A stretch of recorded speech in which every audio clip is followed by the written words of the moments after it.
All right. I think I'm live. Hello, Zen friends. Happy evening or morning to you if you're on the other side of the planet. And I'm excited, as always, to see what messages are going to come through from Spirit this evening. So we'll get into that here in a moment. But before we do all that, let's take first a big deep breath to come back to this moment. We'll take a big inhale, hold it for as long as you feel comfortable. And then slow exhale out. That's the important part. Brings us back to this moment as we just take a pause with our breath and follow our breath. And then we'll bring in the singing bowl for more love energy, and then we'll get started. So if you guys want to join me, let's begin with a big deep breath in. Here we go.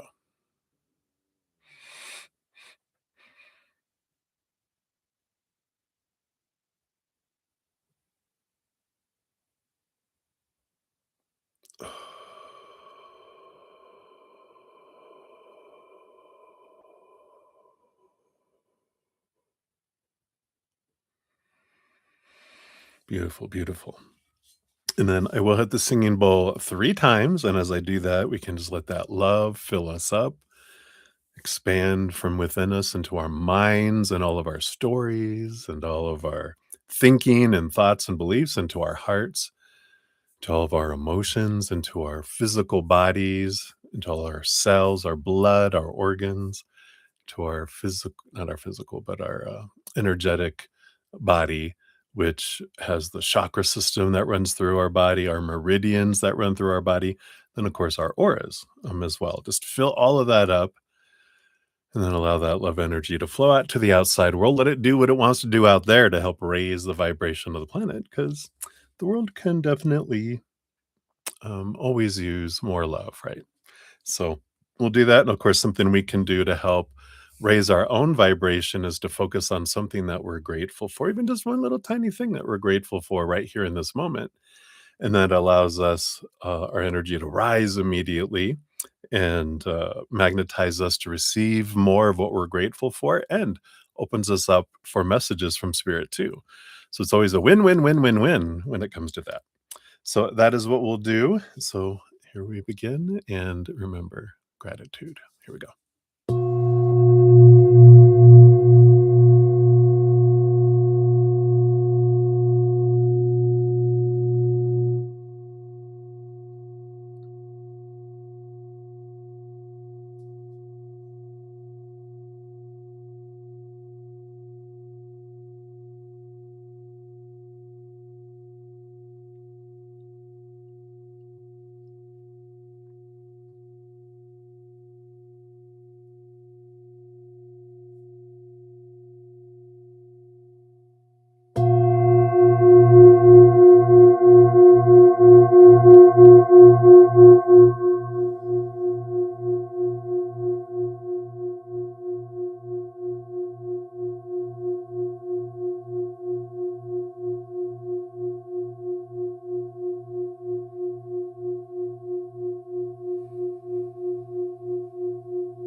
Beautiful, beautiful. Thank you so much for joining me in doing that. Just always so lovely.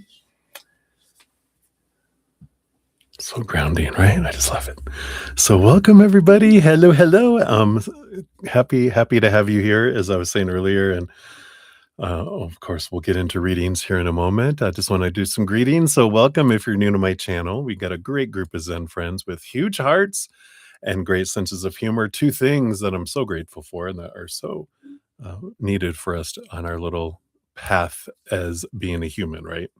So, welcome. There's always room for more Zen friends. I'm your brother Z, and we are here to spill the tea, which is what we will do here.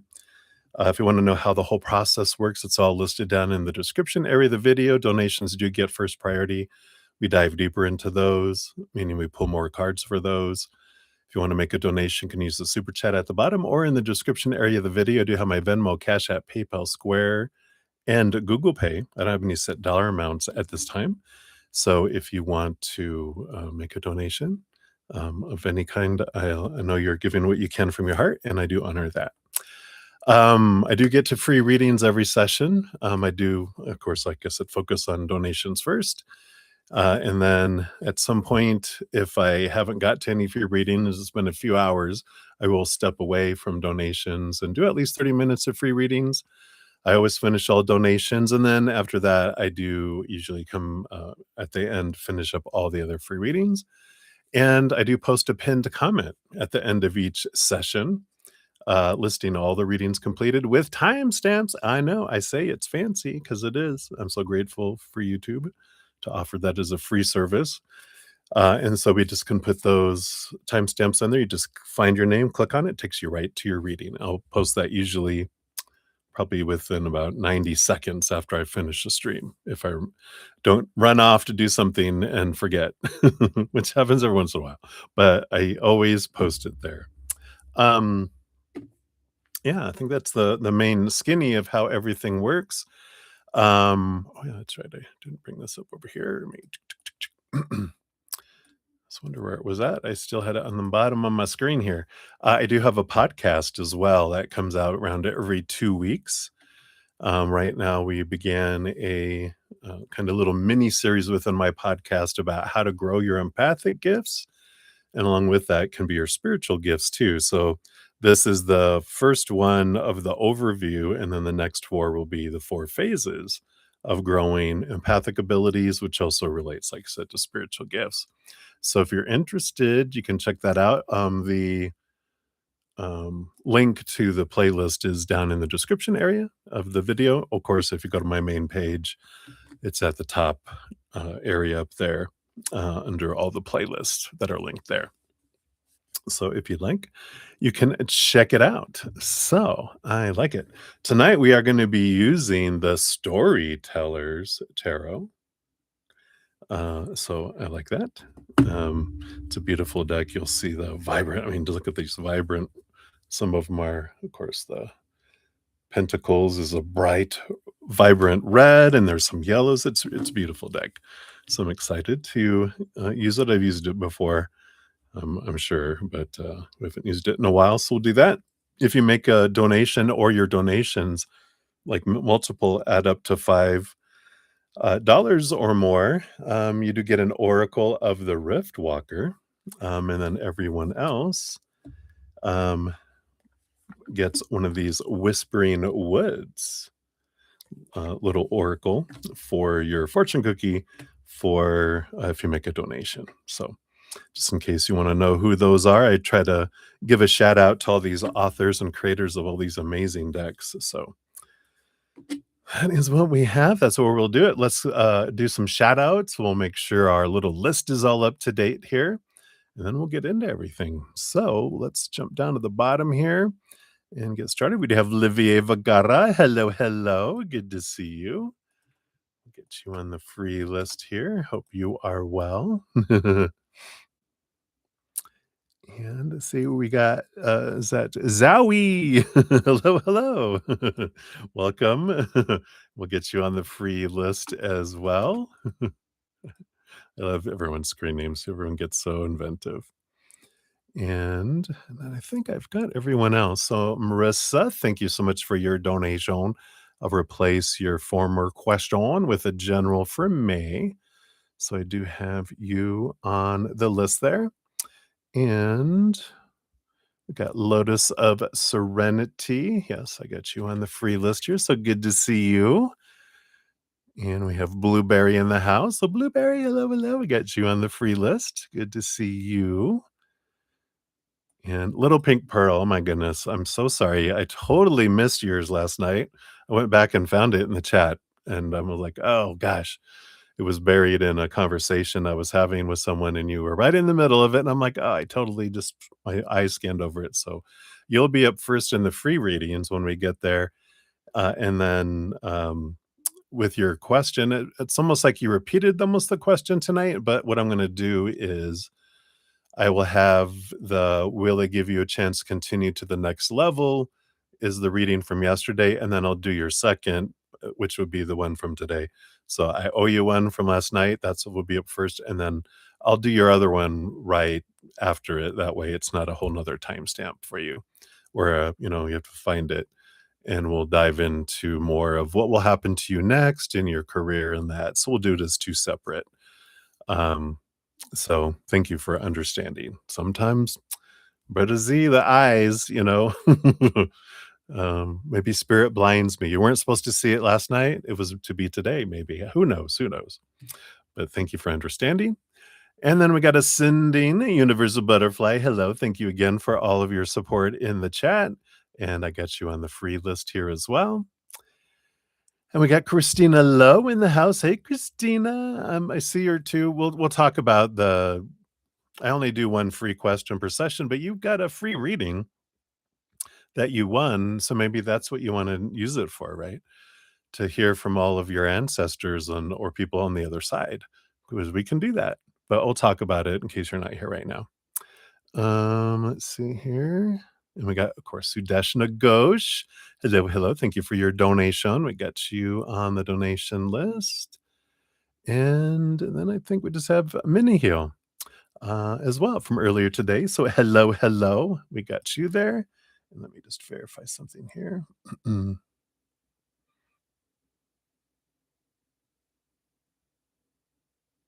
right. So that is a different reading that came in, so I won't put that in this one for today. All right. So I think that is everybody that we have right now. Make sure my emails are working and we'll get into it here.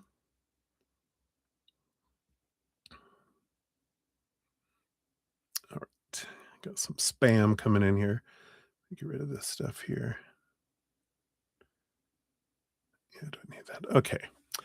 All righty. So let's give a little cheers here first. I like to give a shout out to everybody. Thank you for all the thumbs up. It does help spread the Zen love. So you're part of the love tsunami. Doing that seems like a small thing, but does help get my channel out in front of other people so we can get messages. People can see my podcast. So you're helping spread that love. So thank you guys for those of you that are doing that. And I'm so glad to have you on this path together. What a weird life it would be if we were just all on separate planets, just by ourselves. So thanks for being here on my path, and cheers, cheers, everyone. I love you. Cheers, cheers.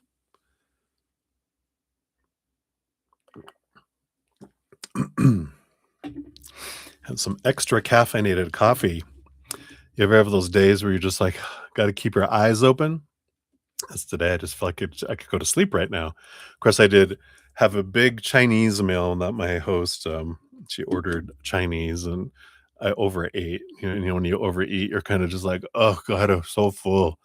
And I'm so grateful. That'll be my one meal of today because I eat so much. I'm just like, oh. So if I pass out, don't worry. I'll wake up eventually. All right. Hey, Cat Mia, good to see you. We'll get you on the free list here too. Hello, hello. All right. So for donations, we just have Sudeshna up first, and then Marissa after that is what we have so far. And if I don't have any other donations come in, we'll jump into free readings. And so we'll see how that goes because sometimes they'll start flowing in here in a moment. All right. So let's get into it, everybody. So Sudeshna, we're at 1458 for your donation. We'll give that a love and a like here too. Oops, I didn't do that right. Let me try that again. There we are. All right, and we'll give that a love and a like. All right, so Sudeshna, You wanna know, will you get any job opportunities in the Big 4, IT sectors? If yes, a time frame. Alright. So we'll look at based on your current energies, we'll do the Big 4. We got PwC, we got EY, we got KPMG, and Deloitte. I'm just gonna say Dell. DEL. We'll see what that is here. All right. Bottom of the deck, you do have the Knight of Spikes, which is the Knight of Swords. So there is a bit of movement of knowledge and a lot of clarity that will be coming up here very soon. So I feel like you're going to be getting some great input and insight into your career life. So I like that. Then we'll have the when cards ready here. So let's take a look. First of all, the energy around PwC. We got the Queen of Cups energy coming in here. PwC, I mean, this is like huge heart energy, huge emotional energy. It's, she rolls over her heart suit with the king, but all queens get a second portion of cups or hearts behind the scenes. So this is all about deep, deep emotional energy here. I know we've been talking about following your heart, and I feel like there's something drawing you there. So we'll consider that you're being drawn towards PwC. We'll look at the timing on that. We'll pull a timing card too. EY, got the King of Coins. So there is a money opportunity there. That's also a positive yes. We'll pull a card there. KPMG, you've got the Queen of Scepters, which is the Queen of Wands. And that one isn't a yes right now, but that can change if you have because there's some sort of energetic block that's happening there. Um, it just feels like if you change your energy toward it, more gratitude and not like fear or, I gotta get in there or anything like that, but more gratitude and release energy, you can have a possibility of that one too. And then the last one, you've got the Delioite or Del. You got the 4 of Spikes. 4 of Swords seems that one seems less likely than the others. This is like, I don't know, like you'd have to let go of expectations and really put your mind to rest with that one. It feels like it would be a positive energy, but I'm getting like a no energy with that one. Because I feel like they don't meet up to your expectations, something along those lines. So I feel like that one's the one out. It's interesting that you got 2 queens and a king, all this royal energy. So let's take a look and see what we've got here. So Queen of Hearts, which would be PwC. And then we got EY and KPMG. All right. So based on your current energies, you got PwC is the Justice card. September 23rd to October 22nd is based on the current energies. But with that Justice card coming in there, that is, if we let go of some fears and some expectations and change the way we're looking at it, that can be sooner than that. Because the more we let go of the small t truths, the supposed to be, the should be, the need to be's, then that frees up flow and allows things to come toward us, right? So right now, the time frame September 23rd to October 22nd, both the Justice card. The more you let go and release things of your mind and those fears, the more it can come in faster. With EY, you've got unknown. The timing is unknown. You got the Hanged Man, which is about seeing things from a different perspective, kind of like we got the Justice card, Major Arcana number 11, Hanged Man, Justice card number 12. So there is a bit of transformational energy that would have to happen to bring that one in, but it can still come in. That's the kind of these are maybes under when you look at the answer up here. And that means it's possible, but there is some energetic changes, some releasing of your story, seeing things from a different perspective for those. KPMG, you've got another major arcana, the High Priestess, another maybe card, and this one's the timing is a night or a new moon. So the next new moon we have coming up is when is that? We just had a full moon, so it's a couple weeks. Let's take a look here. Well, I got my calendar here. I think it's Saturday, May 16th is the Taurus new moon. So around that period, you might hear from them by the end of the month. It's possible with that. But it's interesting that all three of those all have this energy of, the Justice card is seeing things from a high perspective to balance the scales. The Hangman is hanging upside down to see things from a higher perspective. The High Priestess goes up into our High Priestess temple to see things from a different perspective. So I feel like, there is a change of mindset with the Knight of Spikes, the Knight of Swords on the bottom. This is the quest of seeing things differently as well. So questioning, where are you at in your energy? Are you in a gratitude for where you're at and what you have had in your life, what other jobs you've had that you're grateful for? Are we absorbed into fears, into what if and supposed to be and should be's and that lack energy, because that could be what's slowing things down. So when we change that mindset, then that can, change things coming in. I think I've shared with you my podcast.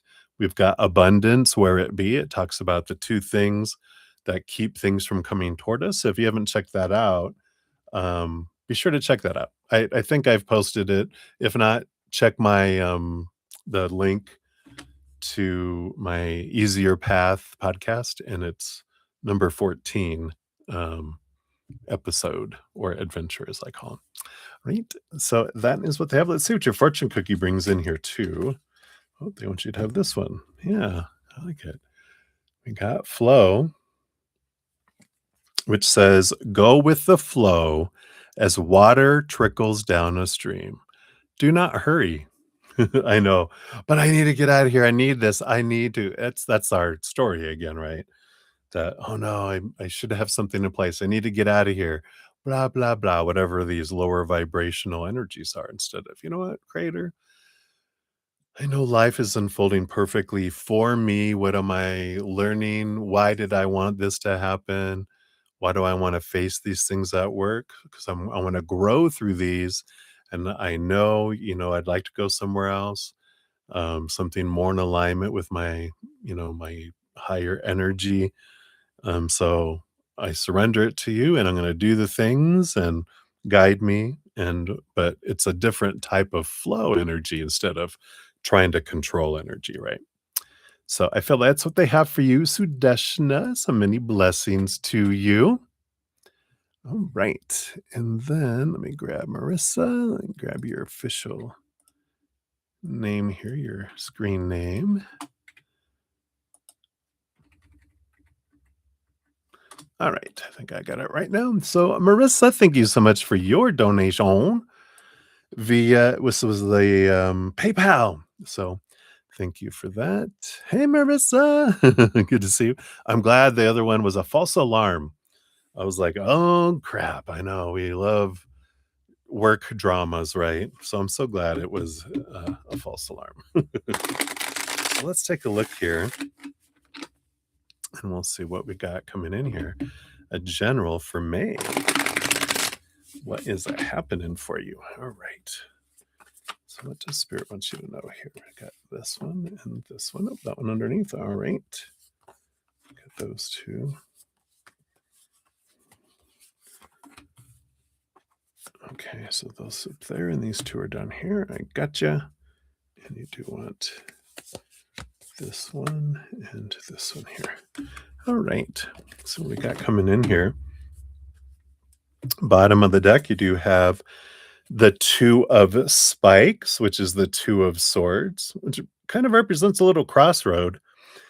It usually it has something to do with making some sort of choices, Not like life-changing, kind of, major arcana changes, but, choices that are significant enough. And usually it's gonna be like your mind wants you to go one way, but your heart is drawing you another, and that's where the conflict comes in. So I feel like in May, you're gonna have some important decisions to make, and there's gonna be a little bit of, um, more conflict than normal, and it feels like it has something to do with they just brought in the Pluto retrograde that we just entered in Aquarius about the old ways just don't work anymore. I wanna do something different, this stuff that's coming in, it's just like, ugh, I don't wanna continue to do what I've always done, I want other options. What else is there? I feel like you're getting restless here in the month of May. The first 2 that was the bottom of the deck. You have 1 card with something underneath. So you have the 5 of Hearts, the 5 of Cups, which comes after the 4 of Cups, which is interesting because as soon as I saw it, I heard 4 of Cups. 4 of Cups is like a boring energy, like, I'm bored. Usually, it shows someone leaning up against a tree looking at the 3 cups and just like, they're not interested in these 3 cups of the outside world. They're ready for this 4th cup coming in, this new, kind of mission or adventure coming from the heart, coming from the heavens.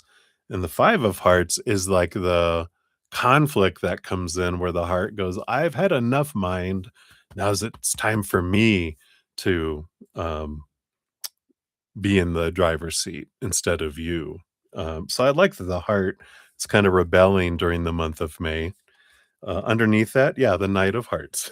So here is the Knight Warrior. Look, they're ready for battle. And it's funny that both of these heart cards are all about the Trojan horse, which was all about battle, and of course the helmet. So the heart this month is ready, to lead because, you know, our mind is made up of a lot of stories it's learned growing up is supposed to be and should be and need to be and have to be and must be kind of energy, right? And the heart is all about seeing it from a higher perspective, not all these opinions. What is interesting to it? What's passionate? What's it, the energy drawing it, right? So that they can battle between the two. One, the mind trying to cage the heart. This is why the heart is having a rebellion. And then you've got the Ace of Spikes and the 10 of Scepters. So you got the 10 of Wands and the Ace of Swords. So there is this clarity that's coming in about where you're wanting to invest your energy. The 10 of Wands, we can look at life as a burden and look at another warrior energy. It's like you're going to war this month. Beware, Mercer. You Wonder Woman. Look out. I like it though, because it feels like you're ready. It's like I'm tired of feeling like everything's a burden and that's where the burden comes in is trying to live up to all these expectations that the mind has of what you should do and the responsible thing to do and you should and trying to meet all this stuff because we're defining ourselves by all that stuff, relationships with people, our jobs, our bodies, our bank accounts, our possessions, all these things that we're taught to define ourselves by. It becomes a burden with the 10 of Wands, but the 10 of Wands also can be converted into usually it's showing someone with 10 big stabs like they're carrying something on their back and you're like, "Oh, if we could look at it from a lower vibration, we're like, oh god, what a burden, it's so heavy," but we also can look like, "Wow, look at the abundance they have." So there's a switch of energy, a switch of mindset that comes in here for you in May too, which is, yeah, I get to decide the story. That's also the 2 of Swords on the bottom is the power of story. I can choose a story of what's happening of low vibration rooted in fear, or I can look at it from a high vibration of gratitude and abundance, like the burden to abundance, right? So I do feel like there is this change that comes in here for you. Then you've got these 2 cards with more underneath. You got the, yeah, 6 of Wands and the 6 of Hearts. So you got the 6 of Cups.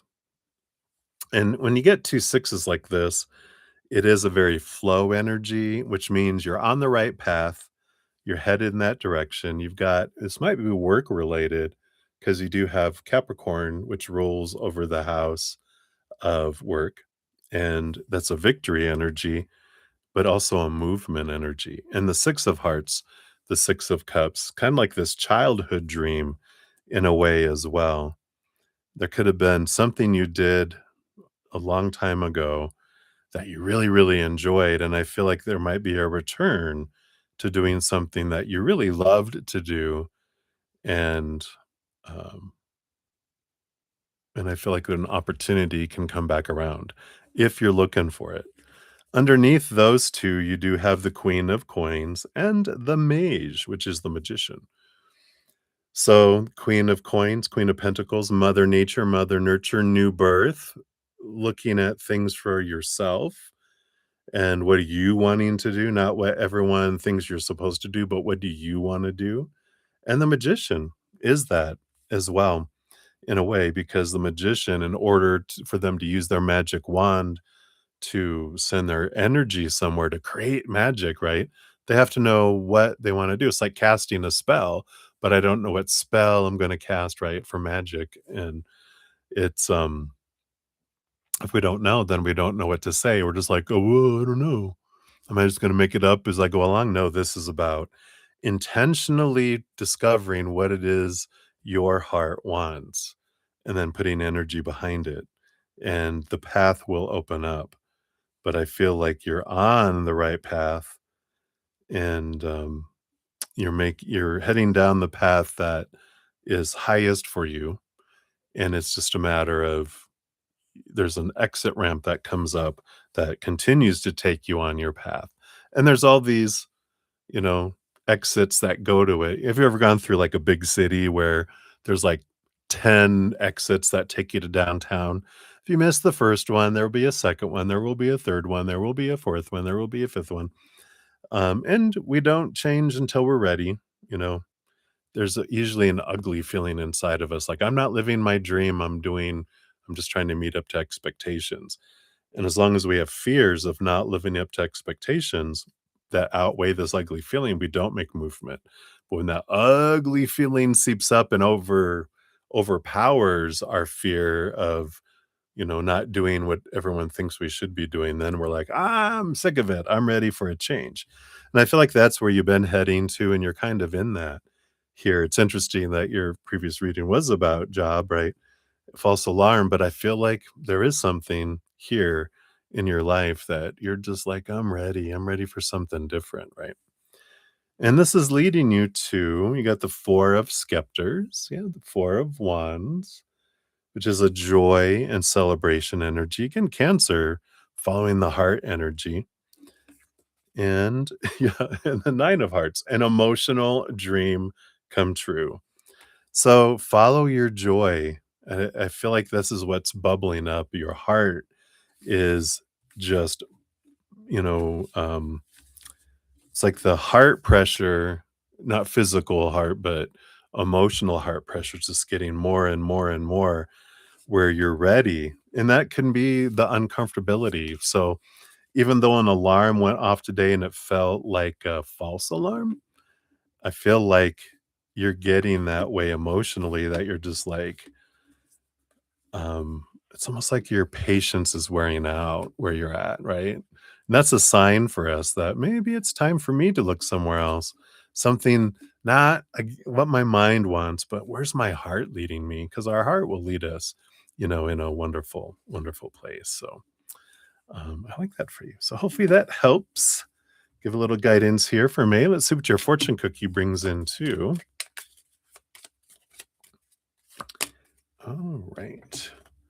And we've got time. I like it. It's time. It's time. Let's see. That looks a little better. It looked kind of weird from a distance. It says embrace in the dewdrops of life before they disappear with the morning sun. So it's like now's the time to act. Now's the time to act. Embrace it while the exit is here. Otherwise, it'll disappear, but it'll come back again. You'll keep circling back around. And each time we get to that point, the pressure's higher. Not that we're being forced or it's not punishment. It's just it's like at a certain point, we're just tired of not living. We feel like we're existing. So it feels like you're wanting to try to live again. So I like that for you, Marissa. Thank you again for your donation. I greatly appreciate that. Exciting times ahead. All right. And then we had Plate of Spaghetti come in. Hey, Spaghetti. Thank you for your question. We will get you on the free reading list here, which we're about to jump into since I just finished up my 2 donations so far. So cheers, cheers, everybody. That Chinese food, might be that MSG or whatever's in it. It gets you so thirsty, right?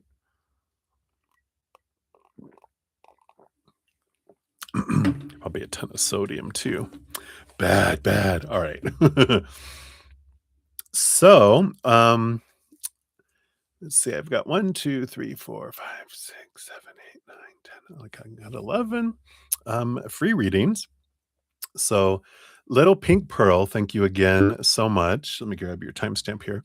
3626 for your patience. Here's the one from yesterday. I've got a little apology already prearranged on there. So that'll be for the one from yesterday. I'm going to split it out. I'll have will they give you the chance to continue the next levels? Will be the one from last night. And then the second portion and kind of what you reiterated and kind of worded a little differently for tonight will be what will happen to you next, competition for a job, and what is going to happen to your career life. So I kind of just pocketed those together. I can dive a little deeper into those. So one's from last night and one's from today. So those will be up first. Then we have Minnie Hill, Christina Lowe, then Ascending Universal Butterfly, then Blueberry, Lotus of Serendipity, and then Zowie, and then Olivier, Cat Mia, and a Plate of Spaghetti. That's where we're at. So boom, boom, boom.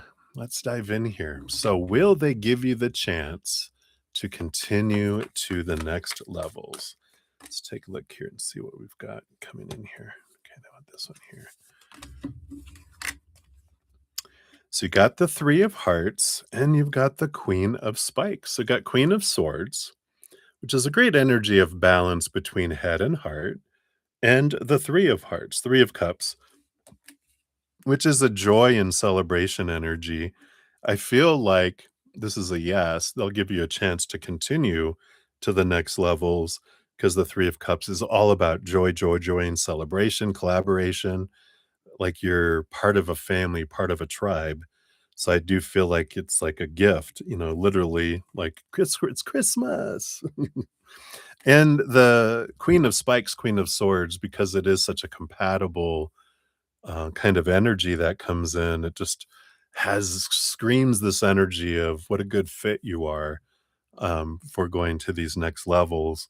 So I do feel like they like your joy. They feel like you're a good fit, a good balance of your knowledge and also of your heart, your how you express your emotion as well. So it feels like that's a yes that you'll be able to move to another level there.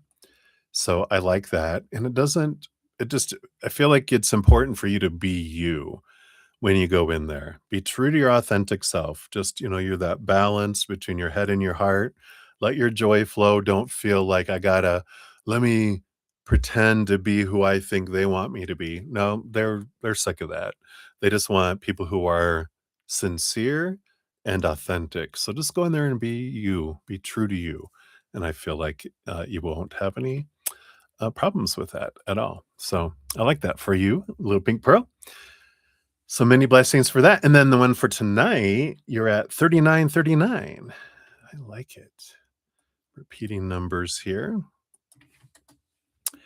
And then you want to know what will happen with you next, a competition for a job, or what will happen to your career. All right. So based on your current energies, what is coming next here for you? Looks like we got 2 in 1. You do have the 2 of coins and the 3 of scepters, which is the 3 of wands. These 2 together do show that you have this choice coming up between 2 things in the outside world.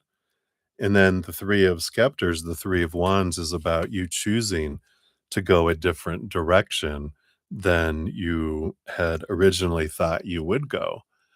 With new information, you're like, I was going to go this way, but I think I want to go this way instead.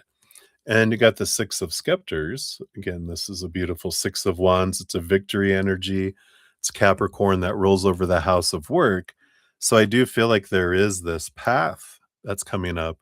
The path is splitting, and I feel like you're going to have a choice to go two directions. And I feel like the one that you wanted to go down originally, you're getting more information on it, going, "Oh, I don't know if that's really what I want. I thought it was gonna be more of this. Oh, look, there's a position opening up in that. That's where I wanna go." So I feel like you kind of remove your name from one list and put it on another, or one instead of wanting to go this direction, you're wanting to go this direction. So keep a lookout, look at other job options, either within the company or outside the company. And I feel like you're going to find something that you're like, ooh, ooh, ooh, this is what I want to do. Right. So that's what they have for you, little pink pearl. Hopefully that helps. Thank you again for your forgiveness for missing your reading last night. All right. And then Minnie Heal, you are up. 4143 is yours, if I can type. So Minnie Heal, there's yours. And a general love reading. Let's see what we've got coming in here. So we've got this. Don't want those. I don't want this one, though. All right. All right. Yeah, look at this. You got the Four of Wands, which is the marriage card, the Four of Scepters, and the Nine of Spikes, which is the Nine of Swords, which is the nightmare and insomnia card.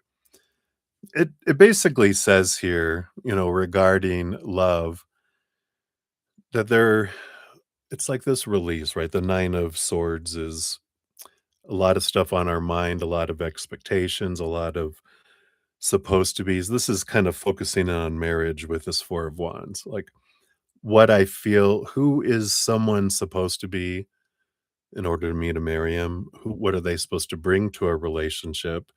How is a relationship supposed to start? How it's supposed to progress? Where is it supposed to end up? What is it supposed to bring me? Who am I supposed to be in that, and bring into the relationship? And who am I supposed to be? All of that is exhausting. It's all this energy that just, draws us down. Just it uh I don't know, just sucks the life out of things because we end up focusing in on what's not happening, who someone's not, what the relationship isn't being. And the more we focus in on the lack, then the more it goes down, down, down, down, right? So I feel like the message around love right now is the to make that less likely to happen, we start questioning, where are all these opinions coming from on all the supposed to be, should be, need to be, have to be, must be's. All those are opinions from the outside world. And is that really important? And what am I afraid of? Oh, I'm afraid I'm gonna let people down. What would they think of me? If I don't marry someone like this, then they think I'm a loser. Or there's some sort of rejection, fear of rejection attached to it normally. But once you get to the root of it, you can set yourself free from a lot of these things. So instead of focusing on what's not happening, we end up having extra to focus on what we do love about who someone is, what they're bringing into the relationship, how the relationship is folding, what is it bringing to me, and gratitude, gratitude, gratitude, even for ourselves. So I feel like that's kind of where we're at in the kind of the journey of love for you, is you're in that pocket of this is the best thing for you, is to let go of that as much as that as you can, because that's also holding you in lower vibration. The more you let that stuff go and your love vibration rises, it speeds things up, which brings both of you to meeting each other faster. If we stick with all those old rules and old ways of thinking, then it draws it out. It makes it slow process to meet each other. So I feel like that is what they have for you, my dear. So hopefully that helps a little bit. Many blessings to you. All right. And then Christina Lowe. Hello, hello, my dear. Here is your timestamp. So I only do offer one free question per session. Um, no matter how much time I have left over, if I finish all the free readings, then I end the session. But you do have a free, you won one of the free readings, right? So if you want to dive in and hear from other people, anyone that wants to speak to you on the other side, that can be your free 30-minute reading that you won as well. So um, hope you understand, because if I do it for one, then I should do it for everyone. So that's why I only offer one free reading per person. Of course, if anyone wants to make a donation, we can do multiple questions, but free readings just one per customer per session. So I know you understand. So thank you.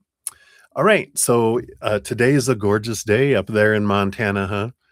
I know it was beautiful here. We had snow yesterday, and then it's here 65 degrees, and I can't even see there was snow yesterday. It's all gone. I went for a walk. It was just like I wore just like, t-shirt. Wasn't even cold or nothing. So beautiful. Welcome to spring, right? So you're wondering if there are any messages from your grandmother, Chris. You miss her so much. You tell her daily you love her and you miss her. Oh yeah, absolutely. The amazing thing with spirit, when we pass away, no, when we pass away, when we leave our human body, when we check in this rental car at the rental car center to board our flight back home, we immediately are present in our fullness spiritually next to every single loved one, because we can be everywhere all at the same time. And we're always they're by our side. They never leave us. They don't have to go do other things. They can do a billion other things at the same time, like they're paying 100% attention to us. That's how powerful we are. We can be totally present in billions of places. This human is what's so restrictive. That's why it's hard for us to comprehend it. But yeah, they've been with you. As soon as they left their rental car, they're right by you, 100% all the time. So they are there for you. Let's see what their messages here for you. We're going to do these spirit messages from John Holland. Sorry, I laughed because as I reached for the book, this card came flying out. I'm like, oh, wow. Well, here's your message. And I like this. You got reach out. Beautiful card. Says, we know you're reaching out right now for help due to a current situation. Support is as much about the physical act of accepting help where offered as it is about the emotional benefits and learning that it's truly okay to accept support however it's presented to you. Wow. So let's see what else they have to add here. So grandma, right? Grandma Chris. She says the spirit world is handing this card to you for a specific reason. For many of us, we believe that we can cope with almost anything that's thrown at us, any crisis or turmoil in our lives. But sometimes it's just impossible to actually cope on our own. There will be times, and by receiving this card, it probably signifies that this is one of those times when it's totally okay to reach out and ask for some support. You can't do everything on your own, and the first step is to stop and acknowledge that you could use some help. Once you allow the support to be offered, not only will you feel better, but you'll also be able to achieve so much more. Your health and well being will be re energized, and you'll find new ways of coping, both with this current situation and, more important, with those in the future. Also, remember you have help and support there among your friends and family in the physical world, as well as us here in the spirit world. So, and of course, they honor free will and our stubbornness that we want to try to do everything on our own, like a little 2-year-old who's learning to pour milk and cereal for the first time. And they're like, let me do it. And you're like, well, they're going to have to learn sometime. And they honor that, you want to learn. So we'll let you do that. We'll get the mop and the paper towels and all the cleanup because this is going to get messy here. But they're also very ready. If we're like, oh, help, I'm going to spill, they'll help guide and they'll help lessen the impact if we just ask. So all we have to do is ask them, and they'll bring us clarity, help us. Um, with where we can go find physical support in the outside world, etc. So she's definitely there. Um, and you can ask her for help. She go, I got nowhere, kid. I like that. I got nowhere, kid. I'm right beside you. What do you need? What do you need? I'm right here. I'm right here. So I love that for you, Christina. So many blessings to you. Thank you for letting me connect with her beautiful energy. All right. And then ascending universal butterfly, you are up. Thank you again so much for all your support in the chat. Here is your timestamp and a general from spirit. All right, let me take a quick sip here. Cheers, cheers, everybody.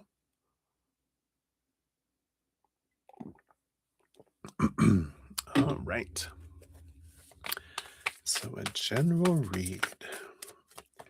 What do we have unfolding here? All right, these two. This Four of Scepter. Both these cards have been coming up a lot. But you've got the Four of Wands here. And you've also got the Two of Scepters, not Scepters, Two of Spikes, which is the Two of Swords. So Four of Wands and Two of Swords. Two of Swords does talk about choice and power of story that's coming in here. And the Four of Wands is, of course, a marriage card, but it's also a joy and celebration. But I just kind of feel like there's this, as I crack my neck, two ways, looking at both ways, that there's two stories that can unfold with whatever this joyful celebration is. It does feel like a marital event. I don't feel like this has to do with like your marriage coming in here, but I feel like it's the story around an event that is happening.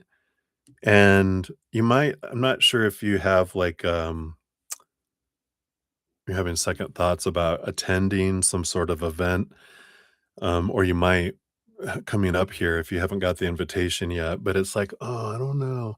But it's because what our little inner child does is something that's unknown in the future. Our inner children scour our past to go, is there anything like this? We've gone to events before and, oh, this was a scary event. This turned out bad. It might turn out bad. I don't know if we should go. Maybe we should stay home. Maybe, because there's this the unknown. We don't like the unknown. And when we had unknown in the past, it didn't turn out good. They'll bring up all those stories.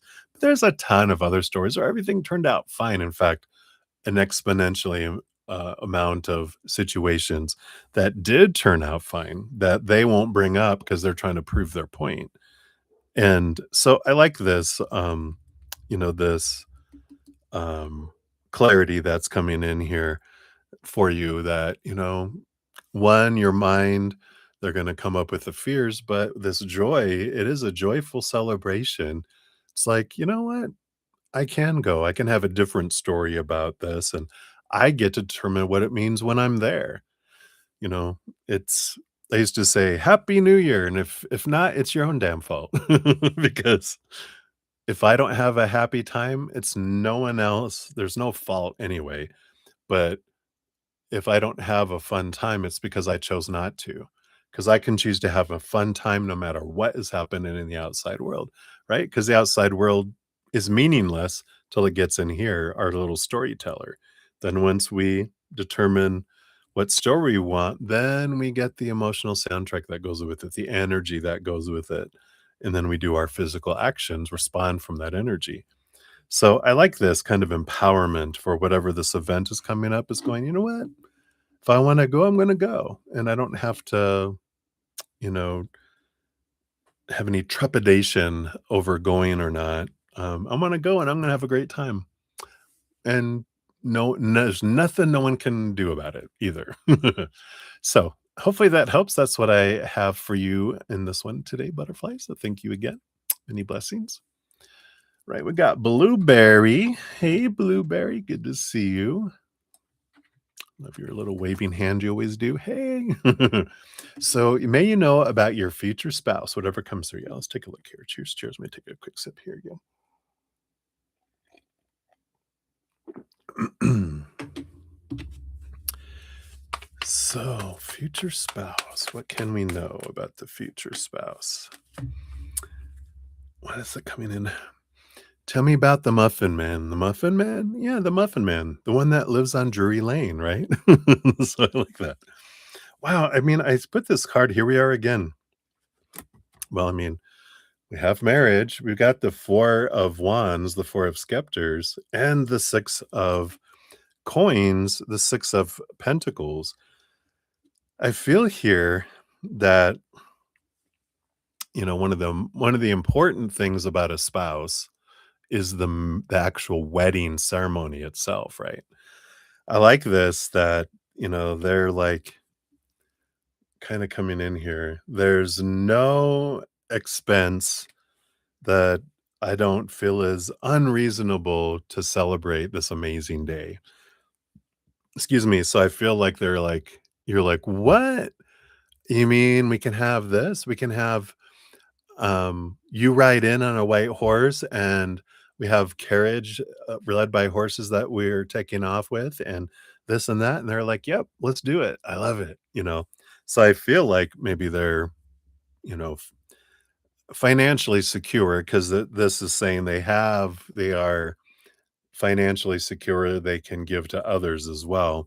So I feel like they're stable. It's not like they're like, yeah, let's get into debt and I'm financially irresponsible. It's not that at all. So, whoosh, right. But I like this. I feel like they're going to spoil you um, for your wedding. And they're going to be like, we're going to go full out for it all. Because they believe it's like a once in a lifetime occasion. And this is going to be it. And I do believe this will be their first marriage. So and they've just been saving up and preparing for it because they wanna make it a shindig to be remembered by all, especially you. So, I love that. What a beautiful reading. So that's what they have for you, Blueberry. So many blessings to you. Hey, spiritual soul, good to see you. Hello, hello. We'll get you on the free list here. All right. And we have Lotus of Serendipity. Hello, hello. Good to see you. And your timestamp is here. So, any messages from your guides that you should know? All right, let's see here. What do your guides feel you should know right now? What's best for your adventure here? All right. Yep. So you got the Devil card, which is the Vice card here. Almost feels like that would be the Tower. But 15 is the devil card. All right. I just want to make sure because it almost looks like where's the other person falling out of the tower? But this is the devil card and the Queen of Hearts. Interesting that devil card energy is Capricorn, big thinking energy, even though it's an yeah, earth sign. It's big thinking, organization, the rattling of the cage, of the long held kind of like thoughts and beliefs and mindsets that we've had growing up our entire life. And it's like our life gets shaken to get us out of our head, to free our heart from the cage. And then you have the Queen of Hearts, who is the ruler with the king over the hearts suit, the cups, emotions. But all the queens have a second portion of cups of that love energy behind the scenes, which makes them the master of emotion. So you've got this big emotional powerhouse on one side and the mental challenging powerhouse on the other. So there's a lot of your mind and long have held these beliefs of supposed to be and should be and need to be and have to be and must be. Just all of the areas of your life are being shaken. If you've ever heard of a Saturn return, It's when it takes like 29 years for Saturn to go back all the way around to be where it was in your birth chart when you were born. So every 29 years. But 3 to 5 years before and after, so it's like a 10-year period, kind of 5 years on either side, we can start feeling it because Saturn's so far out, we can start feeling the impacts way earlier because it hangs out in that for a long time. So we can start feeling that impact there. So the first one's kind of more rough, the one from like what 24 to 34, because that's when we have huge changes that happen in our life because we're questioning a lot of beliefs. In When I was 29 is when I came out. So it was like I didn't know all this till much later in my life, and I'm like, "Well, I certainly lived up to that." I shook and rattled and go, "I can't take it anymore. I can't try to live up to something that I'm not." That's a lot of what happens with that Saturn return. Then your second one is like 58 years old, and then so that's what, 53 to 63. And I just had my Saturn return at 59, earlier this year. Um, so hitting it, but the second one is much easier because we learn more from watching other people, go through things. So we get to learn by watching other people experience stuff. We don't have to experience it ourselves. It's so much nicer. And then the other one, I feel like the third one, if we live that long, or even the fourth one, if we live that long, that's way out there in over 100 years old. But I feel like the third one, we become more teachers. We share more of what we learned throughout our experiences. And so that's why our um, our wise ones are our elders. They've learned a lot. I feel like I've learned a lot in 59 years, but I can imagine 20 years from now, 29 years from now, I'd be like, "Oh my god."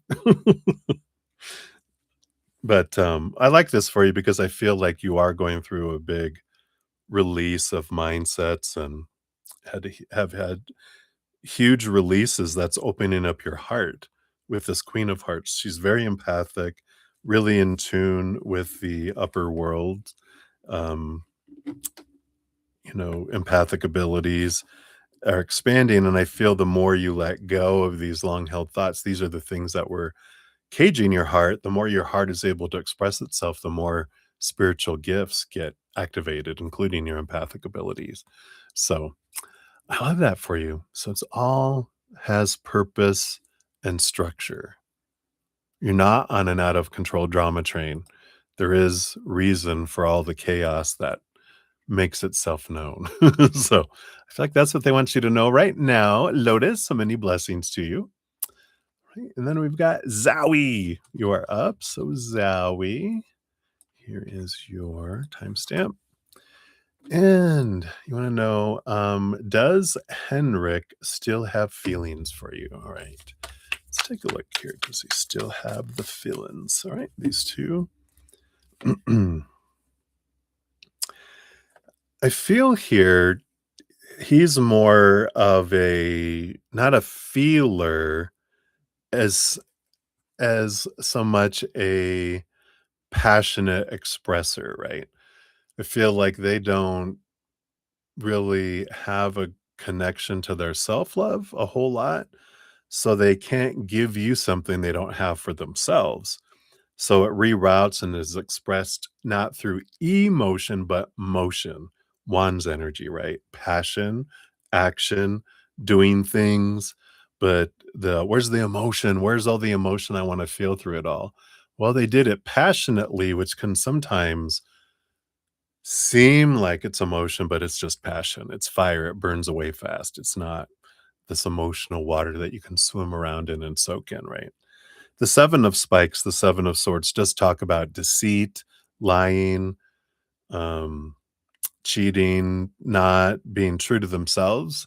So if they're not being honest with themselves, they can't be honest with you either. So I feel like, what we thought were feelings for us was actually passion, and I just feel like they can't give you what you're wanting from them right now because they can't, like I said, give it to themselves. So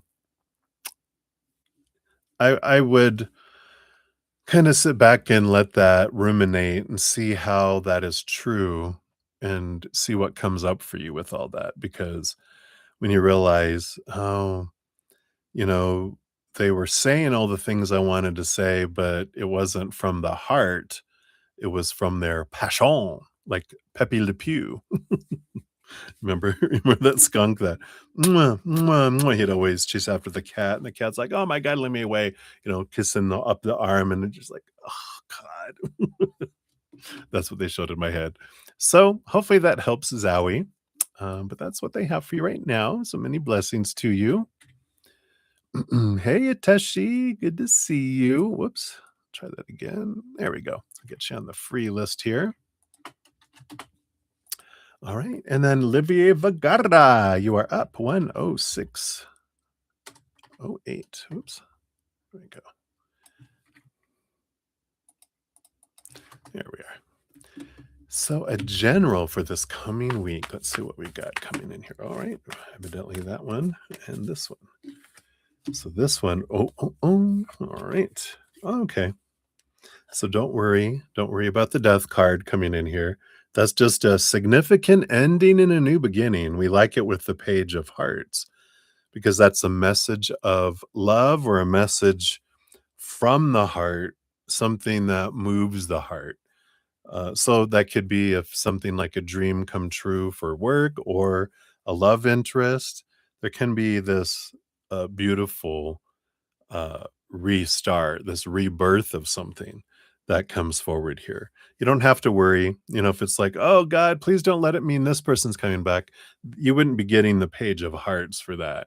You'd be getting like a conflict card instead with the death card going, oh God, here comes the rebirth of some old crap, right? To help free you from something. No, this is something comes in that's like, wow, a beautiful restart, something resurrecting, like I said, a significant ending beginning that just makes your heart feel full. But it is a message of something from the heart, something that a heart's desire that's coming in, not a mind's desire, but a heart's desire that comes in. This beautiful something that you thought was done actually resurrects from the dead. Whether it's a job offer that you thought, "Oh, I'm not gonna hear back from them," boom, or an old love that you thought there was never gonna be anything between you guys. Dun, da, da, da, it can be anything like that. So, I like that for you, Olivier. Woohoo. All right. So many blessings to you. Then we have Cat Mia. Hello, Cat Mia. Here is your timestamp. So, will you be able to collect it in the next 7 months? All right, based on current energies, will you be able to successfully collect it in the next 7 months? Well, you do have the 3 of coins, 3 of pentacles, along with the 9 of hearts, the 9 of cups, which is an emotional dream come true. It's like you almost capture it in the genie lamp, right? Capture the genie. The 3 of Pentacles is an interesting kind of, it's a condition, like a prerequisite does have to be it's about being true to your authentic self and ask for assistance. And that doesn't have to be from a physical beings, it can be from spiritual beings, but it can be from kind of a group that feels like a tribe, which can be your spiritual posse too. But I feel like you're able to kind of trap it and collect it with the assistance of these others. It's like, here's collecting it, but it takes 3 people to collect it. So, me, myself, and I, no. Hey, that works. Maybe it's your emotional inner child, your mental inner child, your physical inner child. You can ask them, but I feel like, that is how you can collect it successfully. So hopefully that makes sense, Cat Mia. That's what they have for you. So many blessings to you. All right. And then spaghetti, you are up. Plate o spaghettio. Here we are. Here's your timestamp. And love energy between you and Jackson currently. All right. Cheers, cheers. Let me take a quick sip here.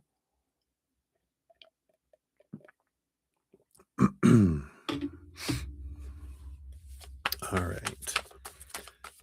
So, current love energy between you and Jackson. Jackson. All right. Wow. So you've got two tens, 10 of pentacles, which is relationship abundance energy, but also the 10 of spikes, 10 of swords, which is about letting go of expectations. And I'm just sick and tired of trying to live up to everyone's expectations, all those. And this is about around relationships. They just, I feel like Jackson, this feels familiar though, too. Are you drawing these mirrors in? Because it's like these individuals are just, I don't want expectations. I don't want to have to like have an itinerary, an agenda, have to define the relationship, to have expectations. I don't want to feel caged. I want to go on an adventure. And it's like you're drawing in these individuals that kind of, I don't know, does this seem like a pattern of I'm drawing in these people that feel this way. What's the deal? And it's like, oh, is this me telling myself I'm sick and tired of trying to live up to everyone's expectations, even my own? I want to set myself free. I'm tired of feeling like I'm in the negative, right? Because that's what happens when we have all these expectations and we feel like we're right here. We don't feel like this is abundance here. We feel like lack. That's all we because it takes all that just to get up to zero. Whereas if we get the expectations gone, then it's abundance already. And we would, as humans, would much rather have abundance and fullness and freedom than feeling like there's a checklist and there's conditions and objectives and blah blah blah, right? I kind of feel like that's where Jackson's energy is currently at, from their standpoint, and they're just like, if we can get rid of all the expectations and focus on what we are grateful about each other, then that can come together. But I feel like the loves that you've had coming around you lately have all these preconceived supposed to be's and should be's and need to be's that they project going, oh, you expect this of me. And you're like, what? I never said any of that. You're like, it's not bad. I'll take those if you can offer them, right? But it's like, no, I don't want expectations. It's the caged animal, right? When an animal sees us, if you ever have had a cat, trying to put him in a little cat carrier. It's all 4 paws on the outside. "Meow, no, I'm not going in there," you know?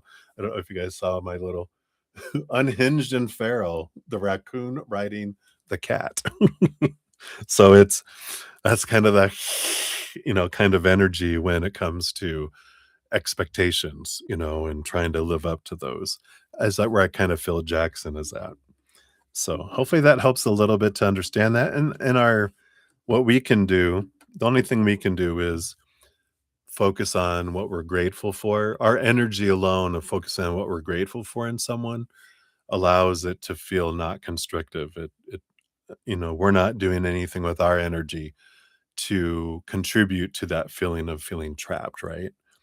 Um, in fact, even sharing that with them about, the things that oh, you know what I love about you? What? I love that you're da da da da da. Really? Yeah. In specific, like, you know what I love about you is that, you never give up on your friends. Really? Yeah. When like Bob, when he he was trying to push all his friends away because he was going through deep depression and you would not let him push you away. And I feel like you saved his life. And they're like, what? And they're like, yeah. And, when we share that stuff, it's like, who wouldn't want to be with us? Not schmoozing and making shit up, right?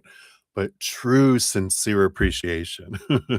But hopefully that helps. That's what they have for you, a plate of spaghetti, and so many blessings to you. Hey, softly me, good to see you. Hope you're doing good today, or at least a little brighter. every day, right? So I'll add you to the free list here. On the free list right now, I've got up next will be Spiritual Soul and then Ateshi, and then Softly Me, you'll be up after that. I do have a couple donations coming in here. I'm going to jump to those. Then we'll jump back to free readings if there's no other donations.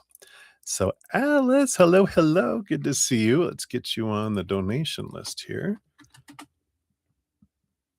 And put this one down here. Whoops. Come on. All right. So, Alice, we got 115.46 for your first one here. So there is your, oops, I guess I have to hit enter. That helps. And get your other question in there. All right. So for number one, you want to know, what was Kyle doing at the Stanford Shopping Center today? Oh, okay.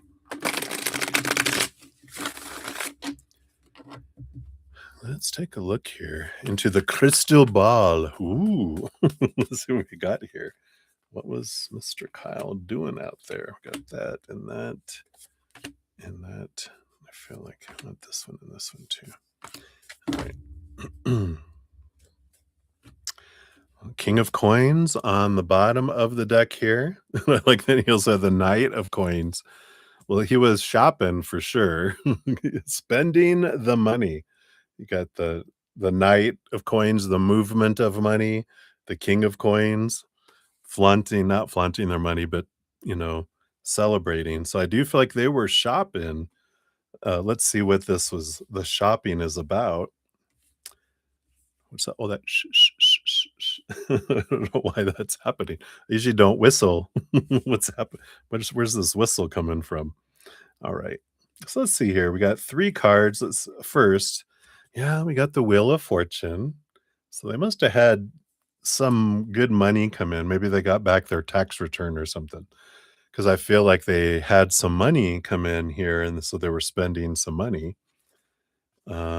Four of Coins, yeah, Four of Pentacles, coins, coins, coins, coins, money, money, money, money, money.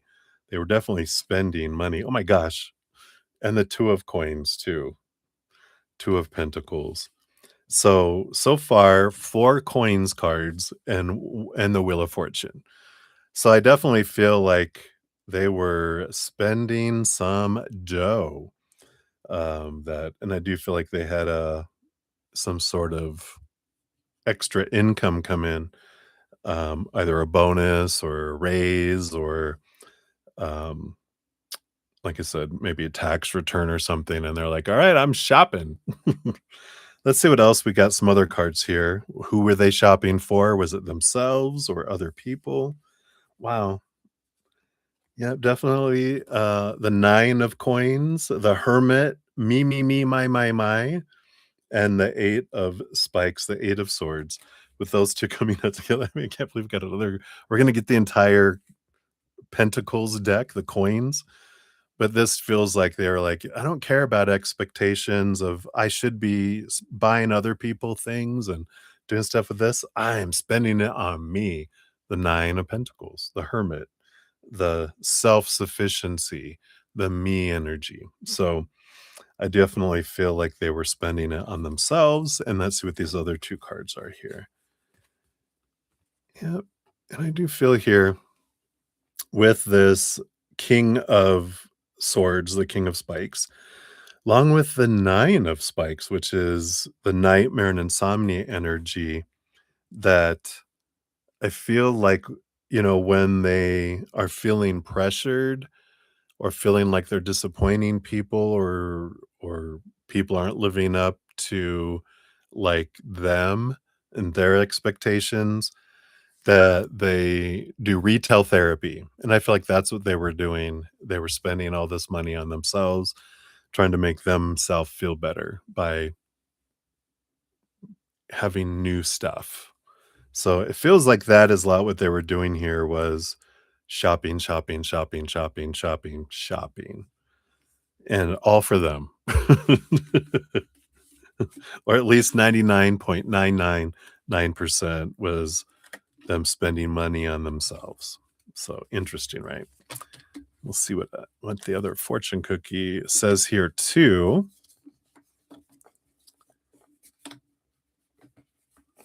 Let me just put these cards back in real quick here. There we go.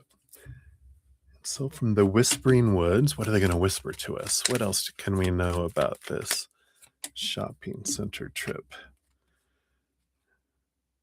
Oh, idle hours. I was like, what is that word? I thought it was iol, but I think it's ID. I think it's a fancy D. Take some time out to lie on the emerald grass. That's funny. Green, the green grass, the money grass. So I feel like they were taking some time out. Just my idle hours. I'm going shopping. So interesting, right? So I feel like that was what that was today, that specific one. All right. So that's for number one. Let's see. For number two, we got 12108.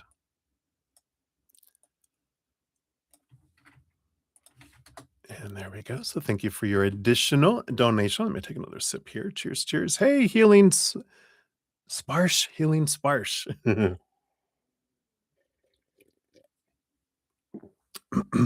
Get you on the free list here as well.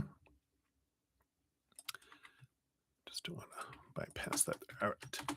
So, Alice, you want to know Kyle?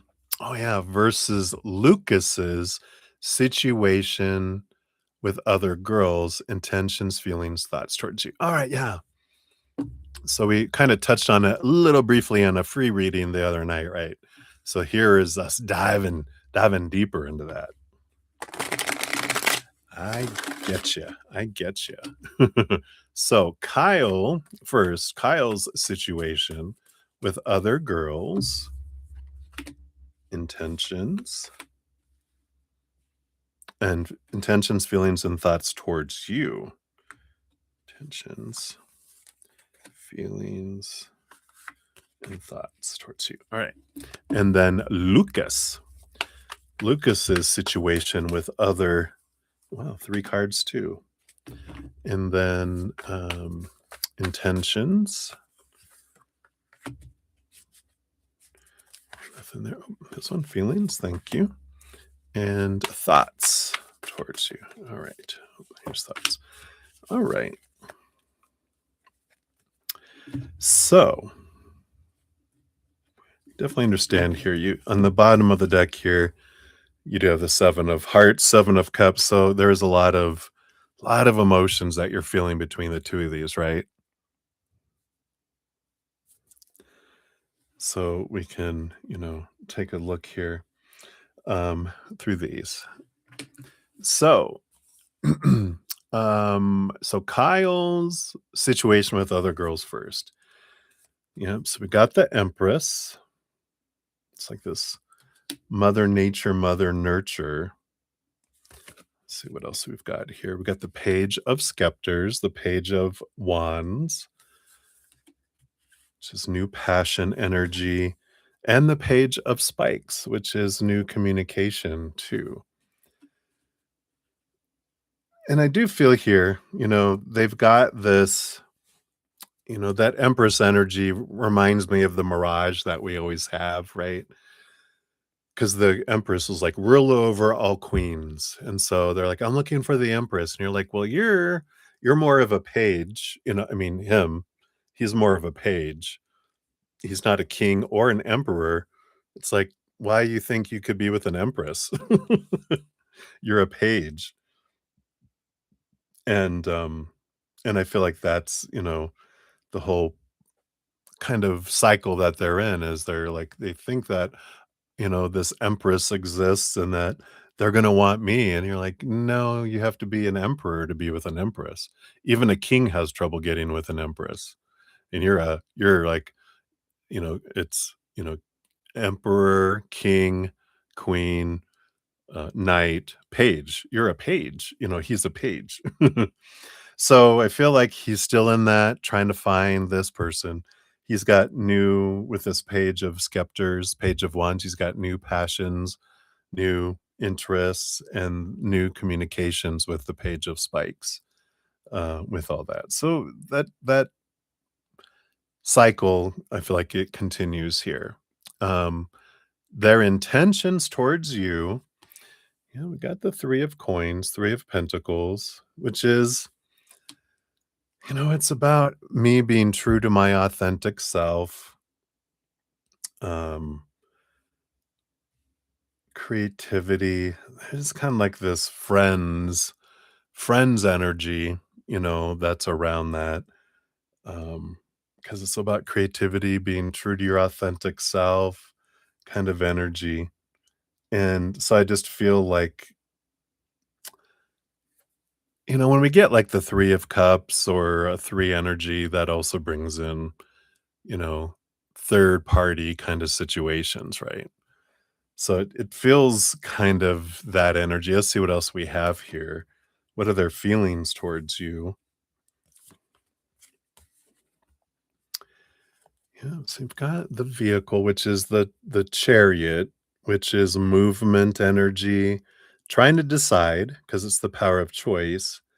The 8 of coins, it's like they're kind of still just, the cocoon. It takes time to really see what's going to come from this, but I feel like they're kind of still uncertain about what they're wanting because it feels like here, that you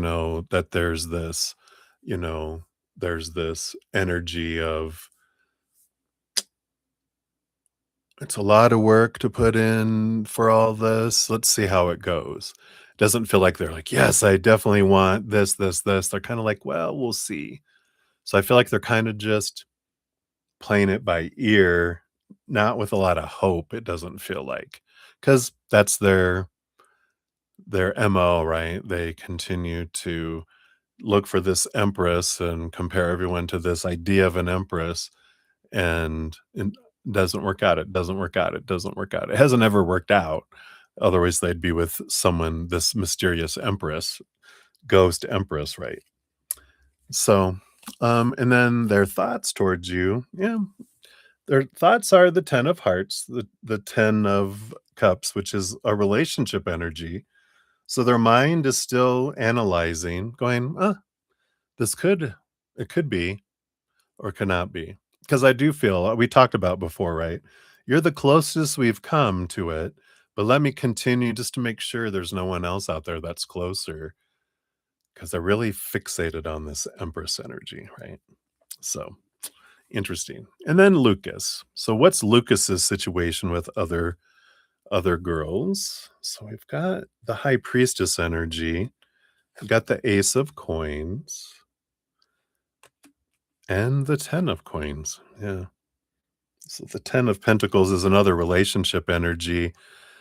But the High Priestess is an energy of being away from everything, trying to see things from a different perspective, reflecting on themselves, diving deep into their own emotions. Ace of Pentacles is that they're looking for the possibility of a new relationship with someone. But with this ace, it's all I'm by myself. So I don't feel like he's doing anything with anyone else. I feel like when he's interested, he takes himself off the market. It's like the high priestess goes to the high temple, has no visitors, is self-reflective and trying to look at things from this different perspective. I feel like they are truly more relationship oriented. I feel like this matches the energy of your reading last night, right? Um, what are their intentions towards you? Yeah, we got the Emperor. I feel like they're still trying to decide with the Emperor energy. But they are out of trying to get out of their head of supposed to be, should be, need to be, have to be, must be, and trying to decide from their heart, not from their mind. Kind of a bit different from Kyle. Kyle's all about kind of stuck into all those mindsets, right? I feel like Lucas is intentionally trying to not try to do what everyone else has told them to do growing up and all that, but where's my heart leading me? What are their feelings towards you? Yep, Ace of Wands. So definitely there's attraction energy there with the Ace of Wands. Um, so I feel like they do share their emotions once they feel and decide this is where I'm gonna go. But until they do, they don't expose their heart, but they do have passion. They do have energetic and physical attraction towards you that's coming in here. But I feel like once we know that we're choosing each other, then they open up the floodgates of emotion. What are their thoughts towards you? Yeah, Page of Hearts. So that's higher love. So they're exactly as you were saying here, the mind is like, well, once we know, then we'll let it go. I don't feel like it's as their mind doesn't control their heart like Kyle's does so much. There's all these rules. Oh, the Empress. No, no, the Empress. This is reasonable energy, coming in from Lucas. So I like that. All right. So we'll see what fortune cookie comes in here. And I do see your other questions. Do you want those to be a free reading, or um, are you wanting to dive deeper into those? And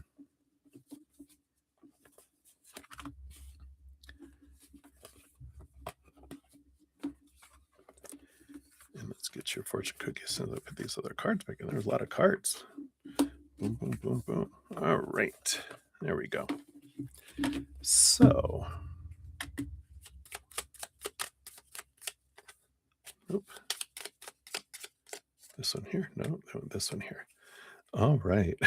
Yeah. Wow. Interesting. You got surprises coming your way here between these two. Under the most ordinary stone is an undisturbed garden. Wow.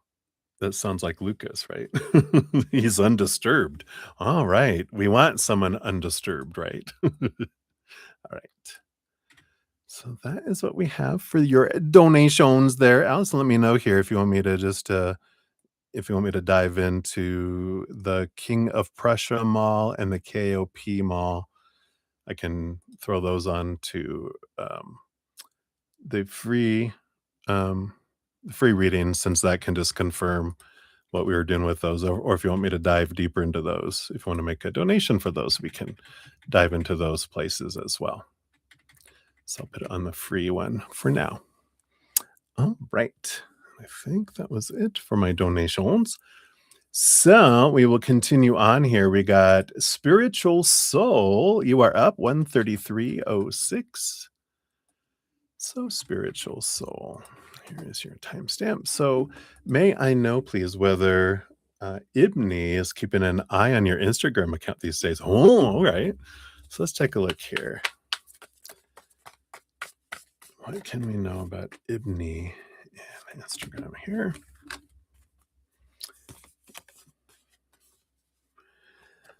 I don't feel like they are, or these days, at least right now, because the Strength card, that's Leo energy. And the Queen of Coins, Queen of Pentacles, is like Mother Nature, Mother Nurture, nurturing themselves. Leo energy in the lower expression, which every one of our signs has a lower expression. So, no offense to any Leos, but we know when we're in that lower vibration of Leo, it's me energy, because it's opposing Aquarius sign, which is we. Oh, bonjour. No, it's we energy versus me energy. So that's generally they're focused on themselves, not so much other people right now.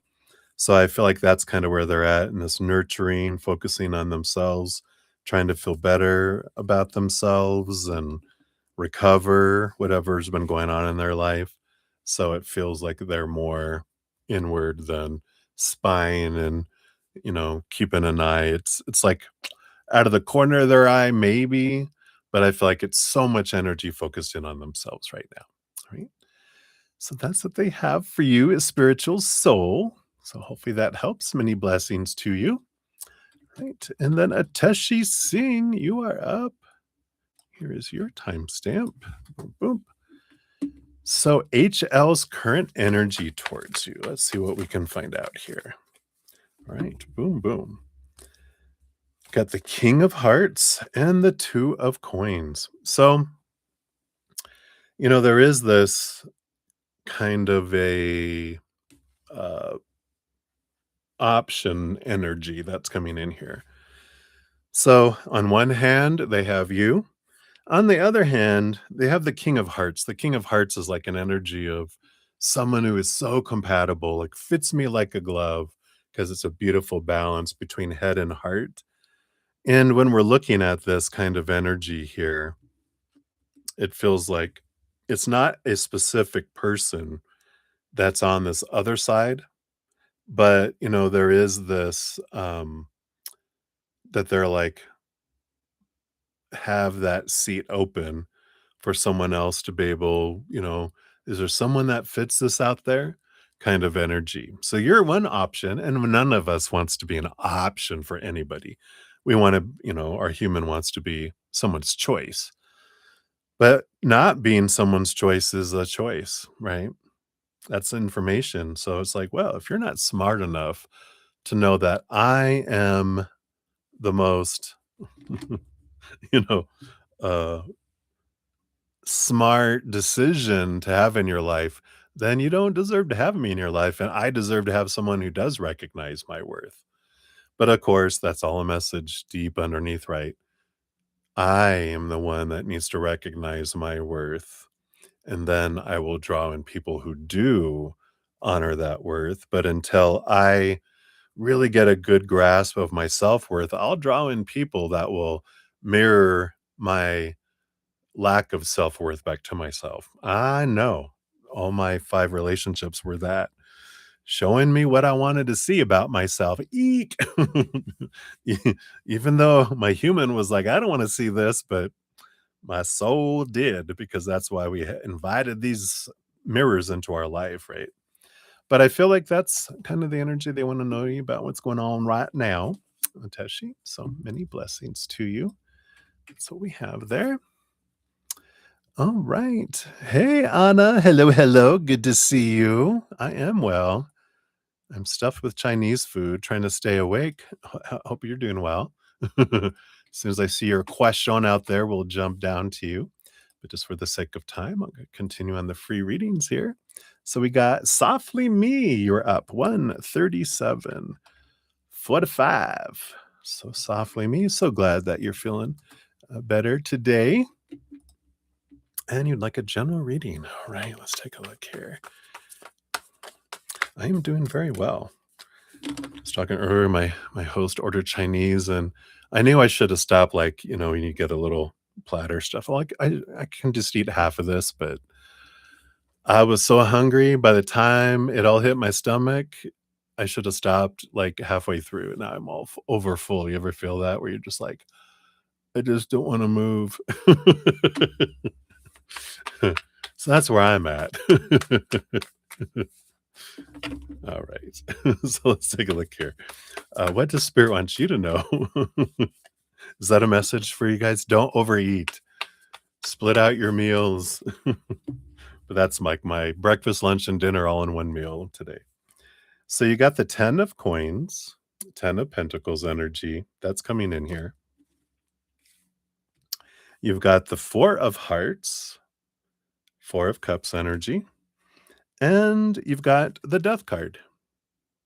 So, this is all telling me 10 of coins, 10 of pentacles, that's a relationship card energy, abundance energy. But with the combination of these two together, because the 4 of hearts, the 4 of cups is an energy of we're bored with what we've been getting in the outside world, right? These three buckets of the outside world that we're told are supposed to fill up our heart, make us feel full. Like my stomach. Maybe that's it. But this isn't going to last because it is Chinese food. I'll be hungry in an hour. You know how Chinese food works.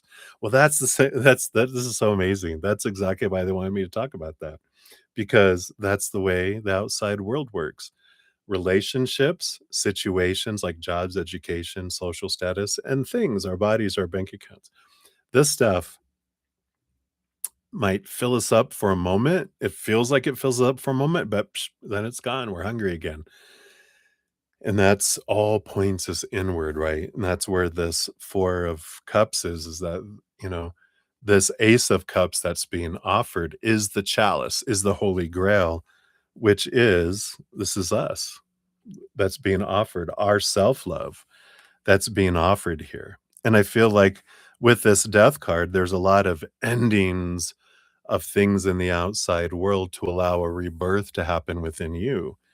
And so as the outside world seems to be designed, all that disappointment we face in relationships with humans of all kinds, lovers, friends, family, coworkers, whoever, all that points us back to us. We get tired, bored with the disappointment and the instability of human relationships.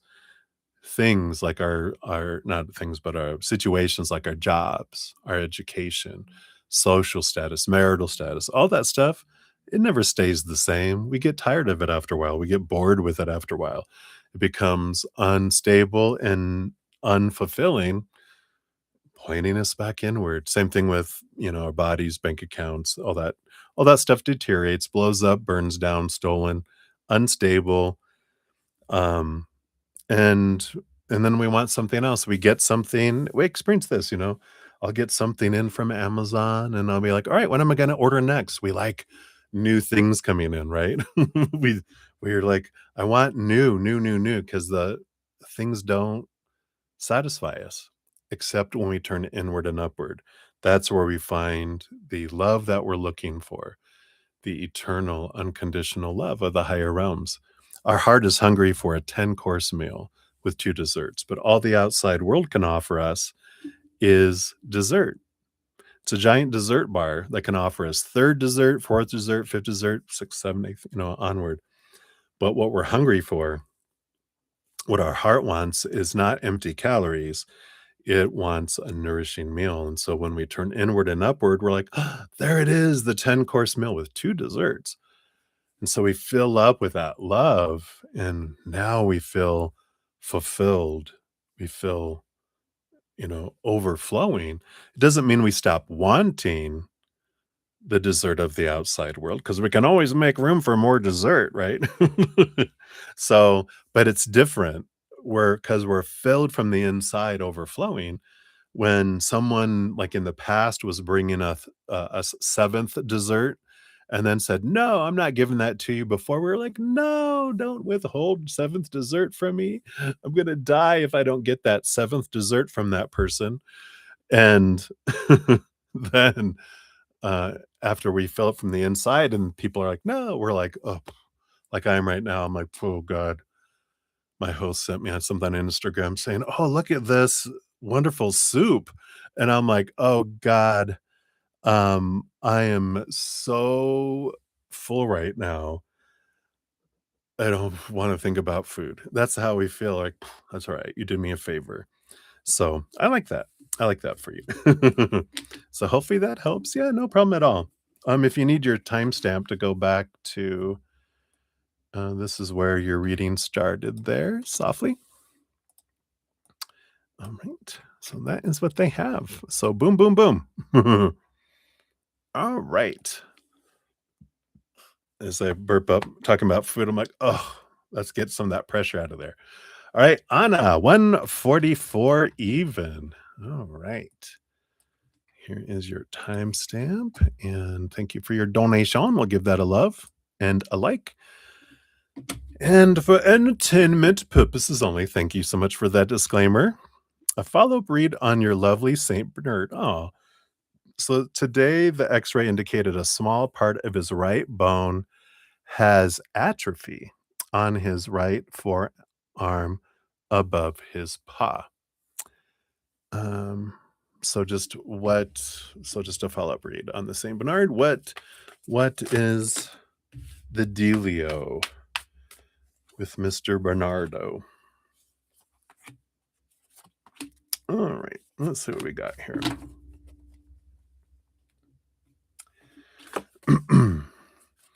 So this is the first card that made itself known here. We do have the 8 of Cups, which is an interesting energy about walking away from relationship or emotions that don't serve anymore. Walking away from something. Oh, they say the vet gave him a shot.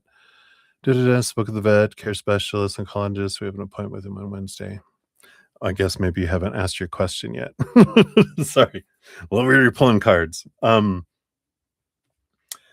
there is with this 8 of Cups, this is about some emotional release, which is interesting. You might try some, um, you know, I'm sure you do energy work, even if you don't realize you do. But if you just, when you're petting them, laying hands on them, just allow this love energy just to flow through the body.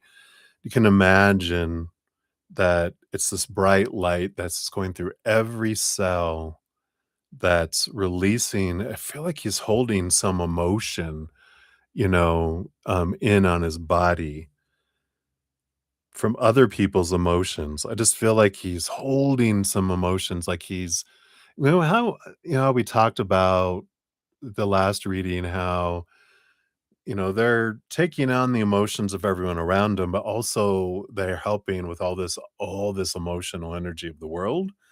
And I feel like they need like a cleanse of energy. So if you can do some sort of energetic, flow with that, I feel like that would help there.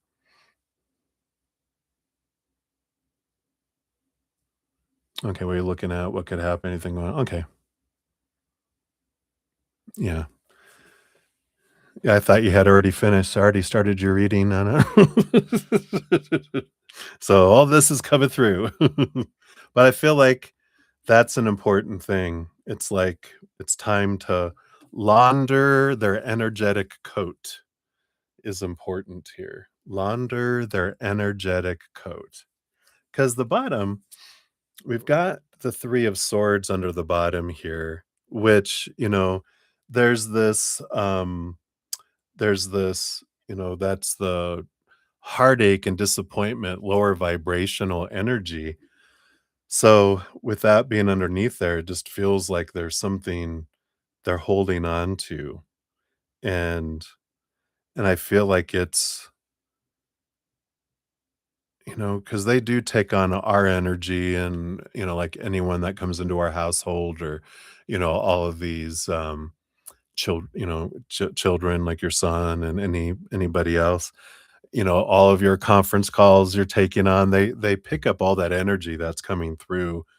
So I feel like there's and like I said, with all the world too, I feel like um, it's like their emotional battery needs to be cleansed and recharged because they're doing so many things, right? It can, because that can help clear energetic meridians. Um, but you don't need to. You can do that same thing with your own energy. So, anything that you can do with intention and sending love, allowing love to convert everything to light. It's almost like when we do a hedge, but it's, you're doing this in their body and just allowing release the energy and convert it to light, convert it to light, convert it to light. Um, Kind of like singing bowl energy too, how you can that vibration, the Tibetans believe when we have low vibration enough, it creates pockets of low vibration. When they use the singing bowls, it vibrates the lower back into the high vibration to allow it to be healthy. So I kind of feel like there's that kind of woo woo going on there. So let's see what else. So you wanted to know here, what are we exactly looking at? What's going to happen? Anything else that we can get from spirit? Let's see here. Yeah, so we have the 4 of scepters, 4 of wands, which is a joy energy. It's interesting that it's Cancer sign energy, which, excuse me, is a big emotional energy, right? Cancer rules over the moon. And so there's this important joy, joy, joy energy. I just feel like they're so just feel like they've been around so much low vibration that they're just it's like their energetic shield just needs some joy, some pure joy, kind of energy. Yeah, Queen of Hearts. Here we go. Not just the ruler with the heart's energy over the suit, but gets a second portion of hearts, which makes them very empathic. So Saint Bernard has all dogs are have empathic energies.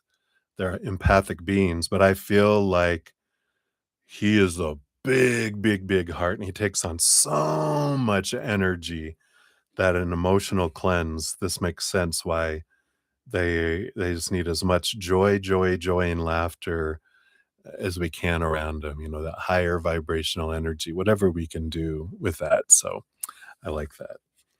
Yeah, 5 of hearts. Wow, can't make it up. This is the low vibration moving to high vibration emotion coming in there. I like that.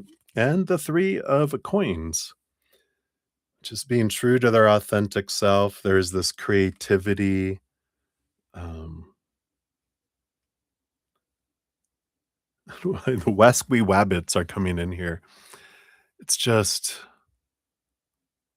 I don't know if they've, how easy it is. I know with your back and stuff of taking a Saint Bernard out towards nature.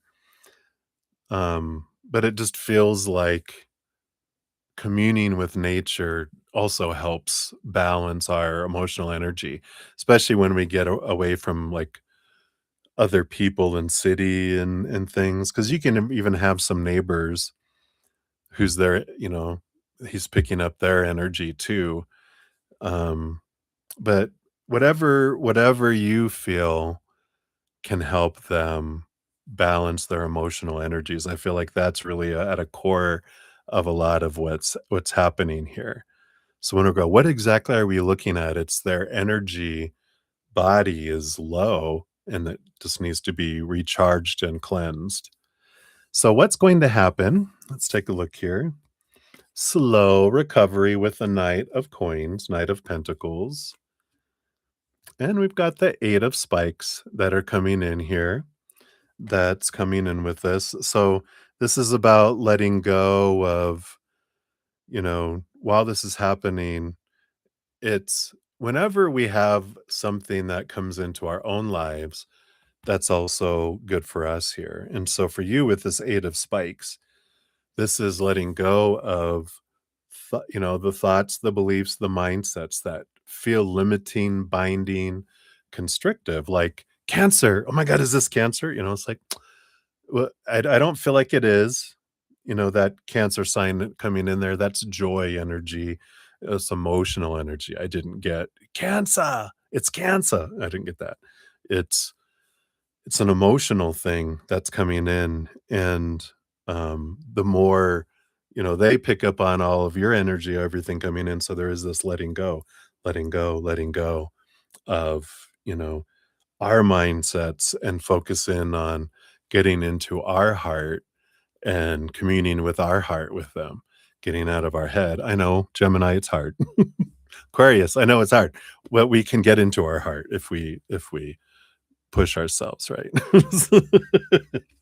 So, I feel like there'll be slow progress. Just the important thing is it's helping us, and they go through these things.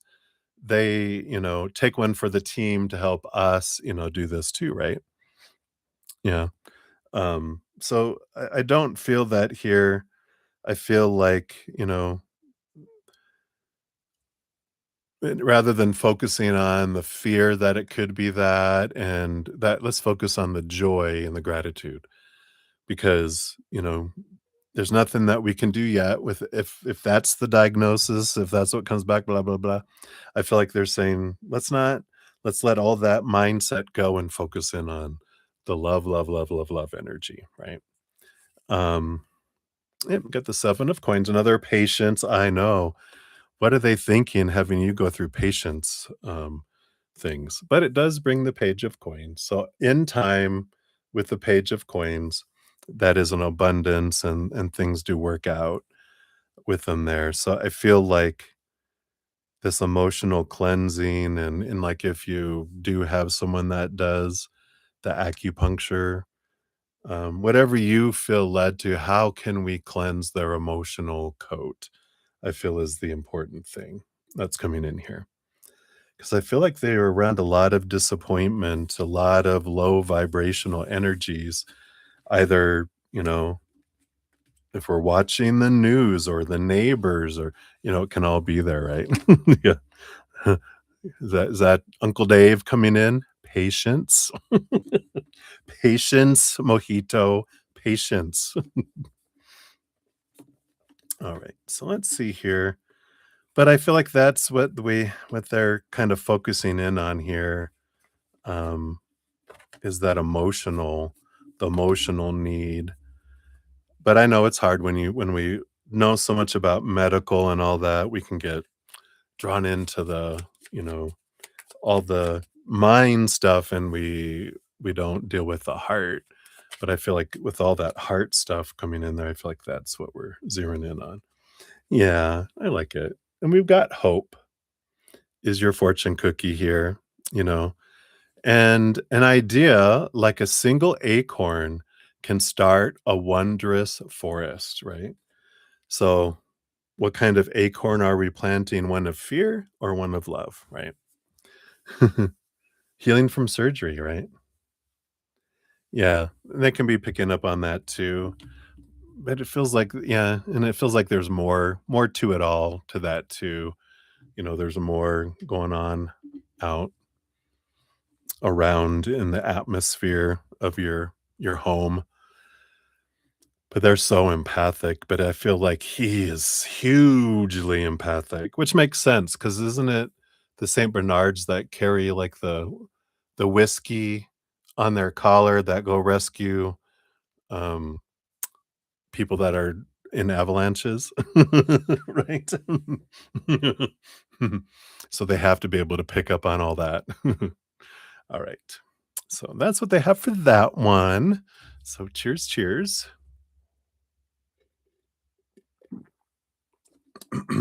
All right. So let's see here. I had a couple donations come in here.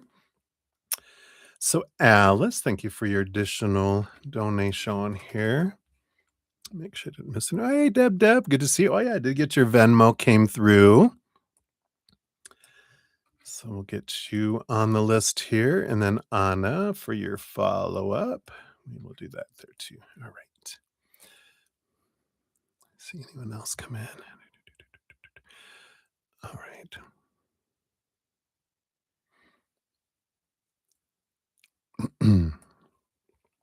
All right, Alice, I'll get your question on there. And then Deb. You're home last night, eye appointment. I had my eye appointment yesterday. Look at that. This must be an Aquarius thing. All your little critters and feathered friends. Oh, and then heading back on Saturday. I love it. Mm.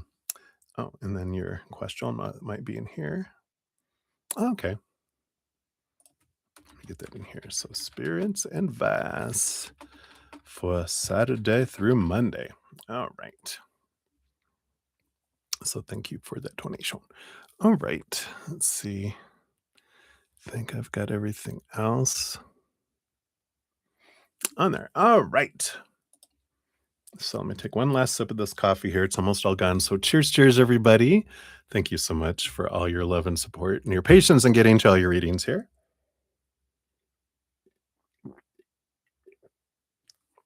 Okay, there was more in there than I thought. Let me take one last sip. One more last sip. I almost wore it here.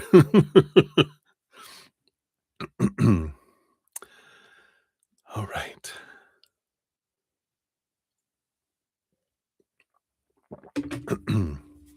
You like Chinese food too? I know, right? I had the sesame chicken. Yum, yum, yum. But I should have only ate half of it because like I said, I'm so stuffed. I know I'm drinking more too. I'm just adding more liquid on top of it all, like, "Oh, I'm gonna have to go take a nap." Alright, so let's jump back in here. So, let's thank you for your additional let's do it at 2 hours even for your timestamp, Alice, since we're right upon that time here. So here's your 3rd one here. So thank you for that. And the ice cream cone. Oh, yum, yum, yum. Oh, I'm so full. So you and then, I will for your free reading, I'll dive into the King of Prussia Mall and the KOP Mall, um, for a free reading because those will be just verifying. And was that also for that, or was there shenanigans involved? We'll verify that, as well. Excuse me, goodness. So you wanna know what is the relationship between Kyle and Echo versus Kyle and Kiki? How they think and feel about him versus him towards them. Okay. So Kyle and Echo. Echo, Echo, Echo. So, this is how Echo feels about Kyle. This is how Kiki feels about Kyle. And then him towards them. So Kyle, how does Kyle feel towards Echo, Echo, Echo? And then towards Kiki. I have to do the echo. All right. So, all right. So first, Echo's feelings towards Kyle. Knight of Scepters. Ooh, okay. Yeah. So Knight of Wands energy. So very physically and energetically attracted toward them. And the Empress that very emotional, very sensual, wanting to create something with them. So very attracted, like very drawn to them, just wow, kind of energy there. Um, so definitely, would love to romp if they haven't already. Kind of energy coming in here. There's just like this, you know, um, think of like an empress, which is the ruler of queens, right? This empress with a knight, a hot looking, knight, um, wanting, okay, I'm going to say it the way that your guides are bringing it through. An empress wanting to be, have a knight in service to them. That's a better way to say it than I was going to say it. Okay, I have to tell you now, right? It's, an empress wanting to be serviced by a knight. Whoa. All right. And then how does Kyle feel about Echo? 6 of Hearts, 6 of Cups energy. This is this, um, I don't know. They almost feel childish. Like, they feel like, Echo treats them like a child, which makes sense. I was wondering what the 6 of Pentacles on the bottom of the deck was, because the 6 of Coins, 6 of Pentacles is the codependent relationship energy where and I feel like Kyle's attracted to overgivers. So he goes in like this, and it's 2 adults, but it turns into, the other person being a parent and them being like a child. That someone overgiving, overgiving, overgiving to them, to where we give and give and give till we're exhausted, and then we give until we're resentful. They feel they can't give to us, so they give elsewhere, and that's how codependent relationships end up. This kind of feels like the Empress wants to overgive and is mother nature, mother nurture to them and wants to give them whatever, and they're like, "Why you treat me like a child? I feel like a child." And that's that codependent energy coming in here. So they don't feel like they want to, you know, be in that because they feel like I can't, I'm feeling smothered in a way, right? Mothered, smothered. I don't need a mother. That's the kind of energy that's there. Alright, and then Kiki, how does Kiki feel towards Kyle? Ace of coins, queen of hearts, yeah. Tell you what, there's all that emotion energy, kinda like Empress energy, that queen of hearts, overgiver, new opportunity, what a great opportunity this person is, um, and then the hanged man, and the king of scepters, the king of wands. So more passion energy. They see him as someone and they feel like they're someone that could change. Like, they feel like they can get him moved from a knight of wands to a king of wands. A knight of wands is an energy of, unbridled passion, can't control themselves. A king is someone that can control their passions. And I feel like they're like, I can be the one that settles them down. I'm the one that can transform them with this hanged man. It's like, yeah, they might be flirty and they might flirt with a lot of people and things, but I can change them. But there is that codependent energy there again with that queen of hearts, that huge amount of overgiving of the heart. How does Kyle feel about them? And the seven of coins, seven of pentacles, which is an energy of, you know, like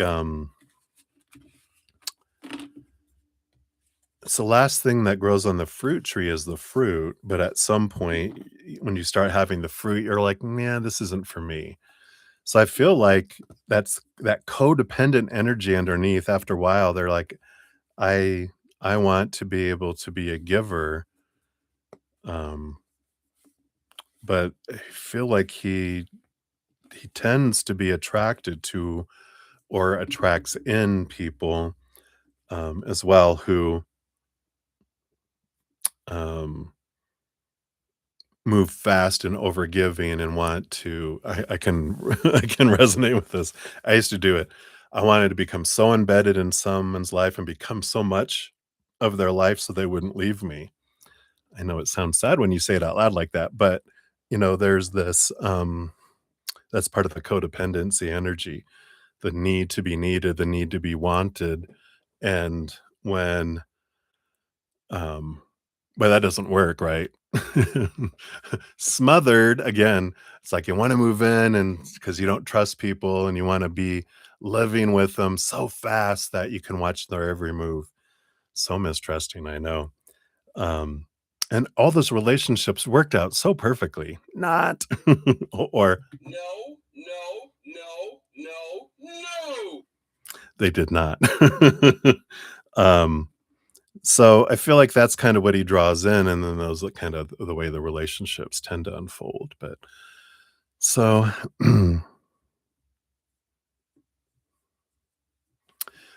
well, so I feel like they very quickly, in comparison to you, very quickly, they, he was like, no, no, no, I don't wanna be smothered. I don't want that.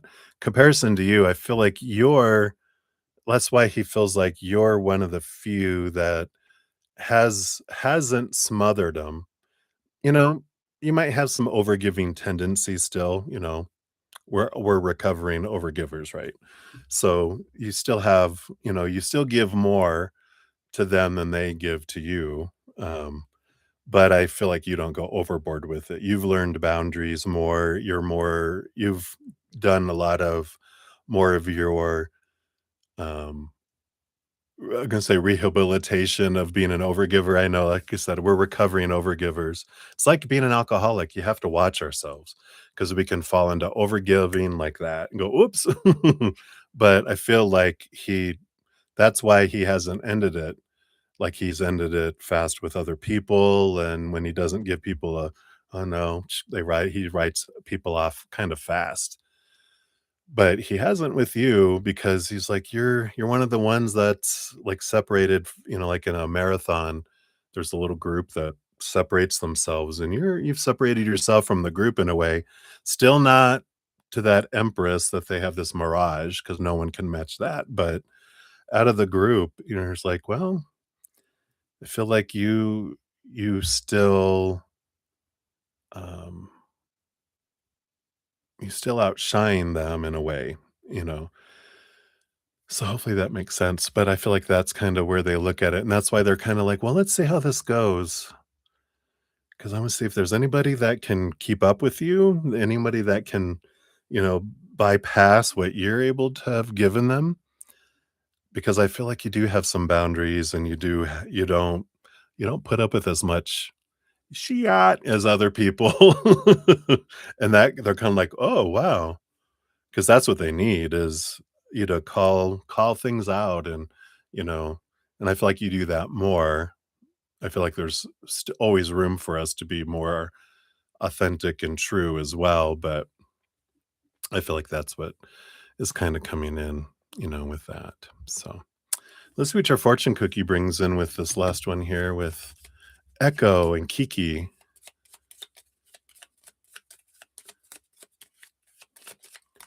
All right. What else can we know?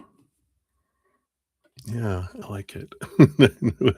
This sounds kind of interesting, but we have light. It says, look to the space between the trees for answers, which, it's like when you look in between the trees for the answers, not the trees themselves. It's almost like read between the lines, look to the light for it, right? Yeah, who would have thought? Yeah, he's definitely on his little journey there for sure.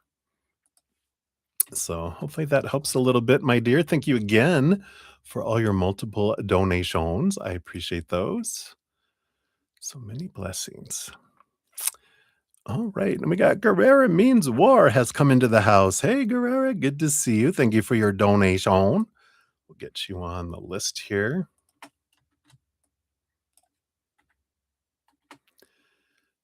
So we only have who we have next here. We've got Rocky, we got Deb up next, and then Anna, follow up after that, and then Guerrera, you'll be up after that, I do believe. Yes. Let's see. Did anyone else come in? I want to make sure I didn't miss anyone. I'm so close to the microphone. Shh. Okay, here we go. All right. So Deb 21217. Whoops. That was totally not good at all. My birthday, 212. All right. See, that's Aquarius energy there. I know ASMR moments with Mr. Zen. I should. Someone has told me, I've had a few people that have said, you should do some ASMR because your voice is so low and so quiet. You could really do some ASMR. I had people through my lifetime in call centers also tell me I should be in radio. I'm like, radio? What's that? So Deb. Yes, I went to the eye doctor yesterday. You went today, and my eyes have changed. They did give me. I have I go stigmata. I go. I'm not bleeding. And they're like, no stigmatisms. And they gave me contacts that have corrections in them.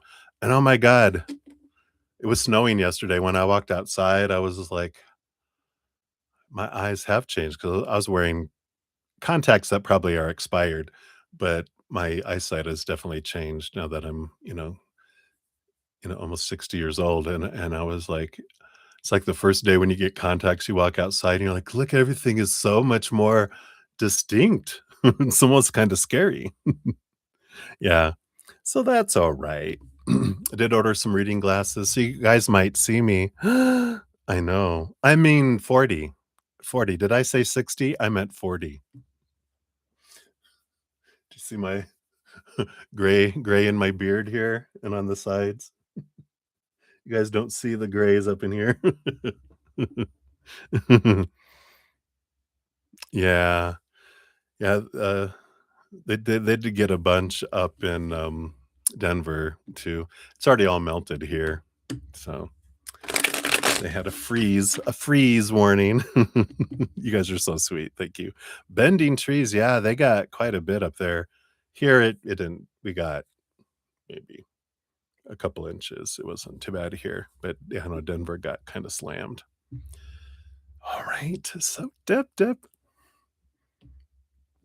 excuse me as I'm burping up this coffee. Oh my gosh, that felt good. That got cleared some air out of my stomach. Um, so advice for Saturday, Sunday, Monday. All right, let's take a look here, see what spirit has coming in here for you. So Saturday in the park. Must have been the 4th of July. You have something on the 4th of July coming up out there? And you got Sunday and you got the Monday. And underline energy, underline energy, underline energies. All right. Let's see what we got going on here. Sorry, hit my microphone. Interesting. So we have the 8 of Cups here. It's funny you got this on Anna's reading. Yeah, I'm sure there's something for the 4th. But this is like Joseph's Technicolor coat. It's probably what it is. This is from the Storyteller Tarot. It's probably that, but this is about your underlying energy for the entire weekend, of course, is put on a coat of love. Let go of emotions that don't serve you, even relationships that don't serve you. Um, it's okay to not be everyone's friend, even though Aquarius, I know we're the we energy. Everyone in the world is our friend. Whether we like it or not, we do it. We can't help it. But it's okay to go, that's not that over there, that's not my responsibility, that person, kind of energy, right? Yeah, right. And maybe that is maybe, that kinda helps with that going, and of course, working in call centers and everything, we learn, later that there's some people that just don't wanna be happy and just don't wanna be helped, and that's okay. We can just understand this is their adventure. I'm just a mirror for them, and I'm gonna be as much of a little beacon of love and light that I can be. I'm gonna put on my little coat of love, and if someone gets pissed off because of it, oh, well, that's part of their journey, not mine. So, I like that being your underlying energy. I'm putting on my coat of love. Alright, so let's take a look here for Saturday.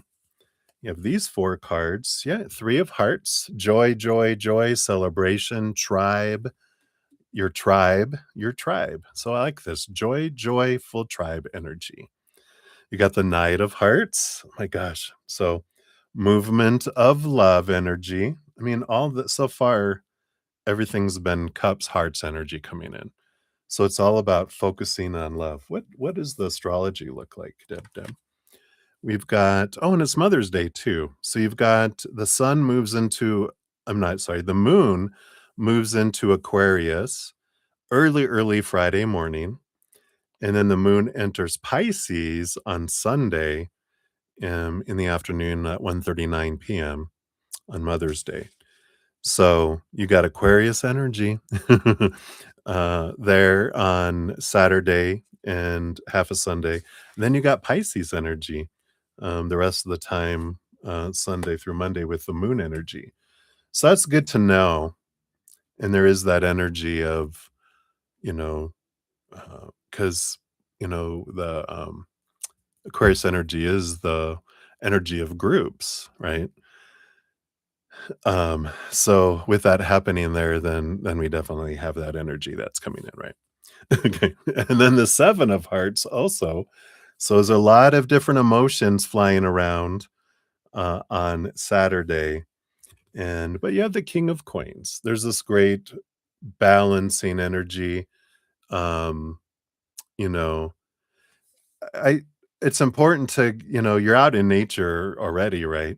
But it's important that you're able to take a break, get outside, hug a tree, kiss an owl, um, pet a hawk, whatever it is you want to do. It's important to stay grounded, right? You're out in nature, make sure you're doing your grounding things. That'll help with all this emotional energy. My goodness.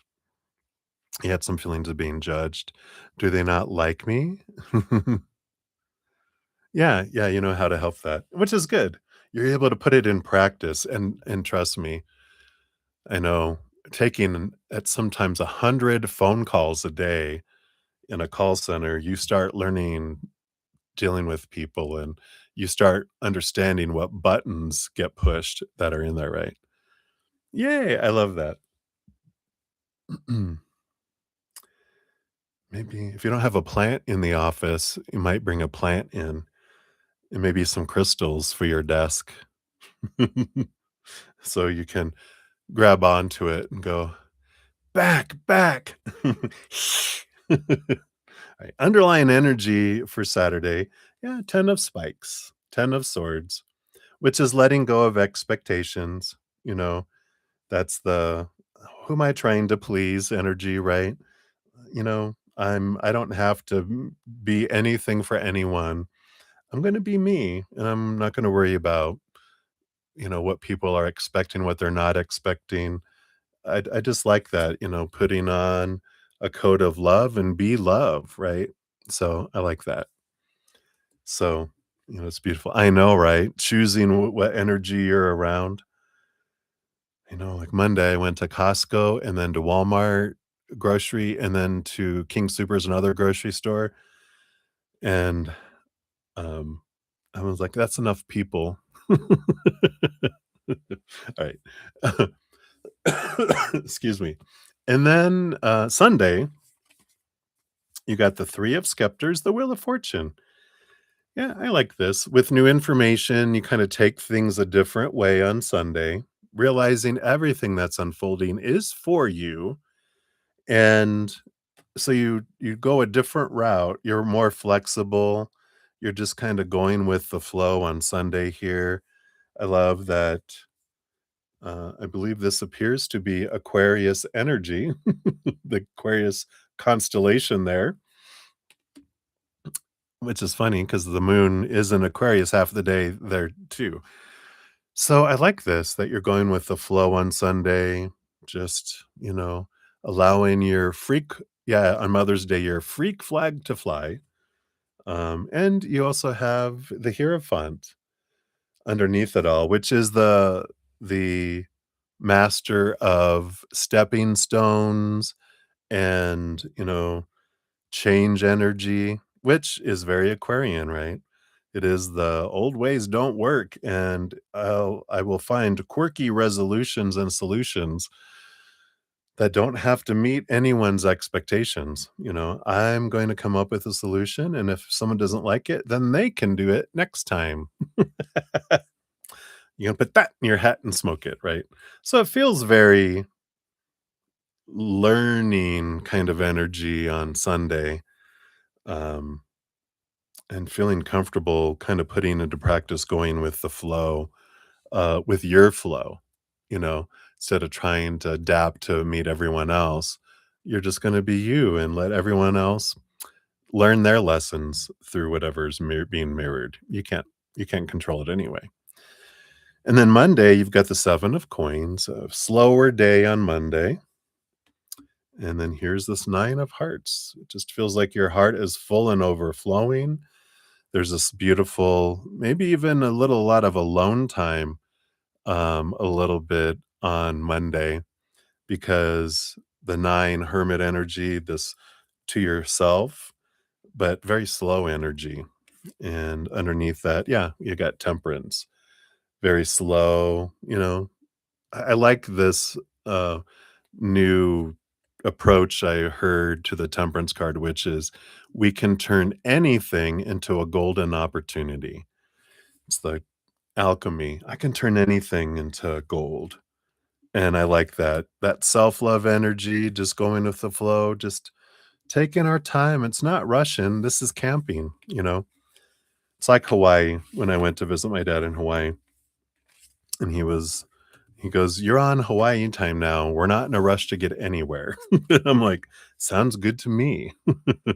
So I like this. I like this energy. And we'll get you your fortune cookie here too to see what else they want you to know about this weekend. But it looks good. I feel like it's put on that coat of love. I like that. I like that energy. You're able to learn to put all that your practices into practice. All right. And then you have the Oracle of the Rift Walker. Yeah, I'm hearing, yeah, because I have no choice but to deal with these people. No, but we do. That's the thing to realize. Like at work, I'm like, oh God, I have no choice. I have to deal with all these customers. Like, no, you don't. You can quit. You can go do something else. I'm like, yeah, it's true. I'm choosing to be there for my own reasons. Like you're choosing to be there because you love nature, you love your daughter, and you want to help support her dream. So it's like I'm choosing to be here. So this is good. Now I'm because then if we feel trapped and oh, I have to do this. Like, no, I'm choosing to do this. Yeah, I love it. Look, you're out among the trees. And you have the orchard's beauty. When the branches bow heavy, it's time to gather and give thanks. Wow. That would be fun.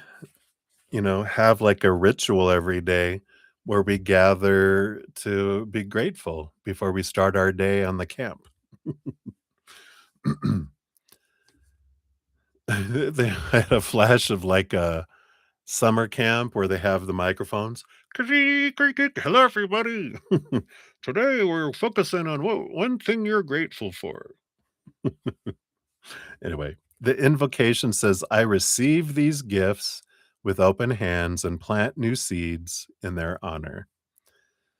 The orchard's bounty card arrives as a sign of abundance, prosperity, and blessings ripe for the taking. Like a fruit laden orchard in late summer, this card invites you to recognize the fullness of your life in resources, relationships, creativity, or spirit. It reminds you that abundance is a natural cycle, a dance between growth and harvest. This card calls you to receive with gratitude and humility, to honor the work that led to this moment, and to share your plenty with generosity.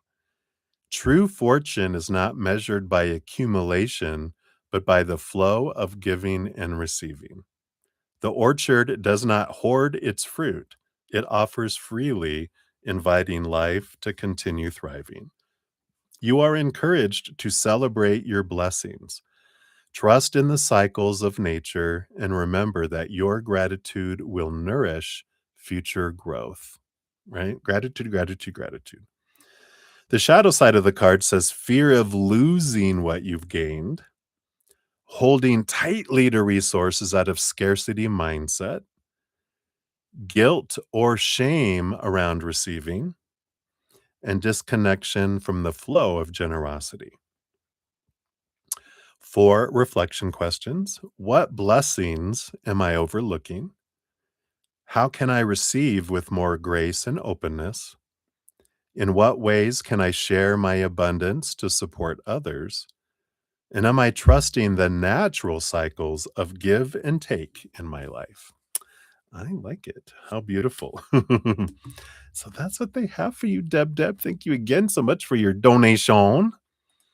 Sounds like a party. Right.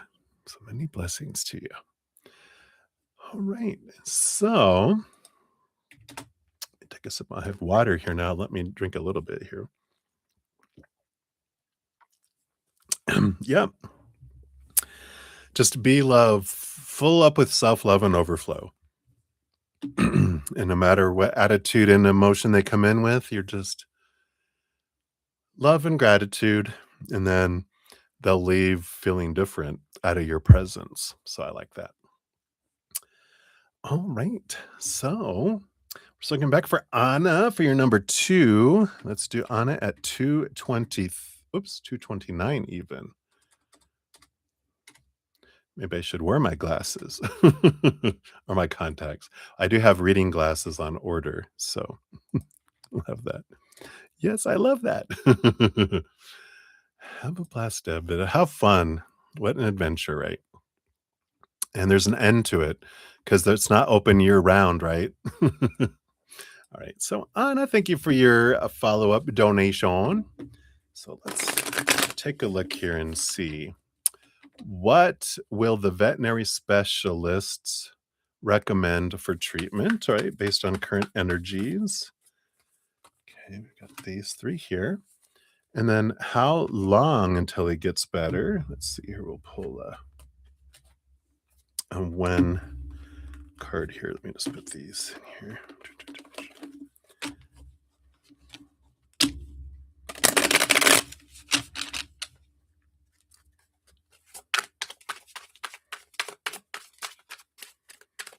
Yeah. I love that, Deb. I did too. I got for my my stigmata contacts for not the non ones because I might get colored contacts. And they don't have them colored with those stigmatism corrections on there, and then glasses too. So we'll see. We'll see if I get new glasses too. I tend to wear contacts with reading glasses than glasses usually, so I like it. How fun. All right, and then, will you be facing end of life in the next few weeks? All right, let's take a look here. All right. Yeah, again, you have the 3 of swords coming up again, which is that the bottom energy, which is, expectations equal disappointment, energy. Um, so we'll see more what that's about here. Because it can be a heartbreak card too, which, like you said, we'll find out more when we pull those last cards about end of life energy or not there. But we'll take a look here. So, special is what their recommendation is. So I got the 2 of coins. I feel like they're gonna give you a choice between 2. On one side, they got the 7 of spikes, 7 of swords, which is an energy of because it's beliefs that limit, um, it's like less invasive, it feels like. I usually don't read the 7 of swords like that, but the 7 of swords are those beliefs around things that take away from stuff that makes it less, takes away opportunities and things, and so I feel like there's one treatment and it feels like with spikes, it feels like needles, like getting shots, and it's like weekly or biweekly shots, that can help, um, and so that's one option. The other is the Page of Scepters, which is the Page of Wands, which is an energy of more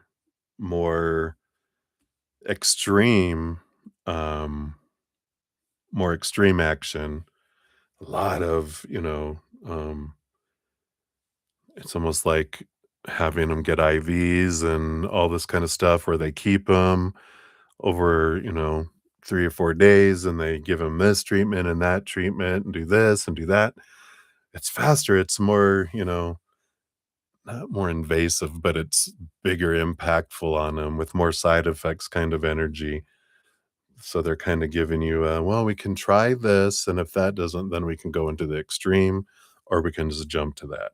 I feel like that's why they gave you 2 time cards, because I feel like 1 will be, of course, with the less invasive, and then the other is the more extreme one.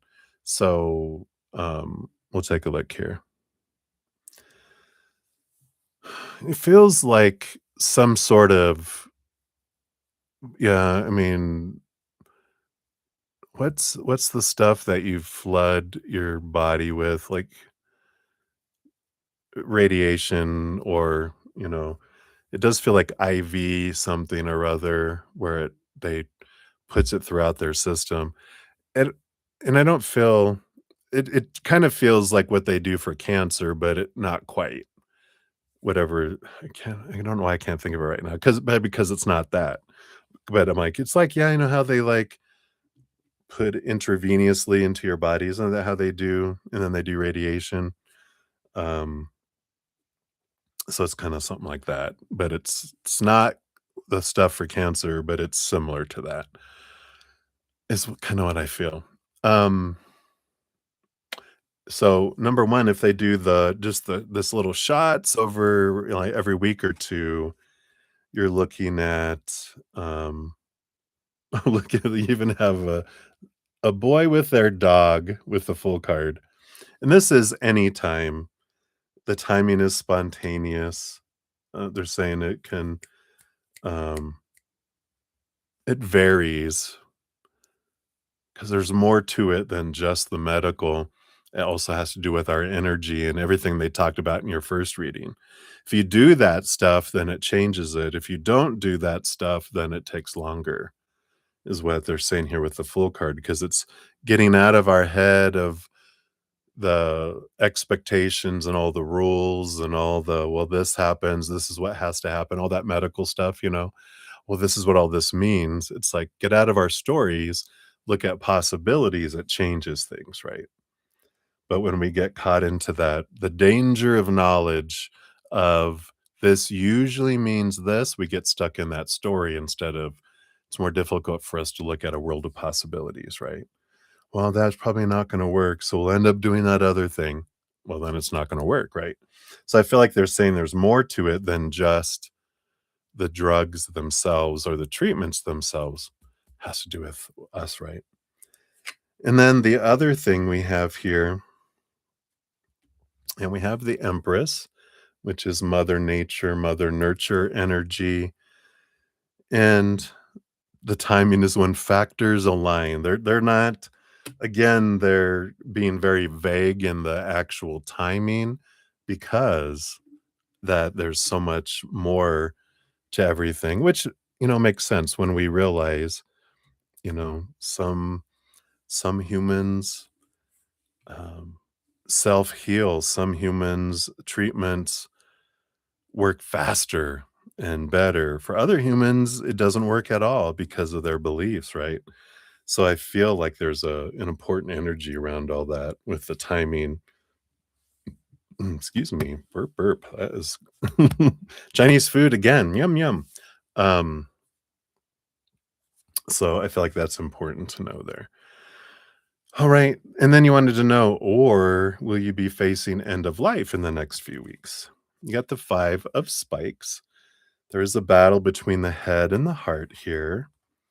We have the Hanged Man, which is all about seeing things from a different perspective, transformation. You got the High Priestess energy.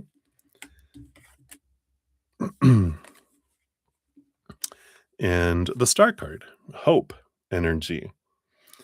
And Dream Come True energy. So it feels here that I don't feel like there's end of life in the next few weeks with all this coming in here. This feels more, uh, a battle of, again, the high priestess. She steps away, dives deep into the emotional world, and very Pisces, water sign energy, and dives deeper into that. So, um, again, if we can see things from a different perspective, get out of our head and into our hearts with the 5 of Swords and the Hanged Man, then I don't see that happening there. And that's why that expectations equal disappointment energy on the bottom. It's not heartbreak. It's that energy of, our storyteller up here is the troublemaker, right?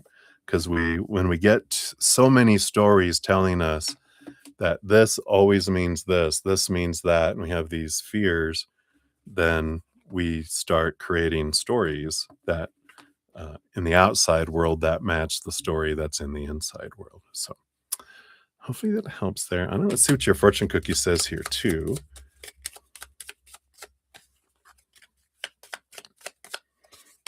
All right. Yeah. So we got reconnect, which says secrets lurk in the captive shadows deep in the woods. So shadows deep underneath, right? Interesting. Right. You're very welcome, my dear. Hang in there. We send you lots of love to you and your bubbas, your little puppies, puppy dogs.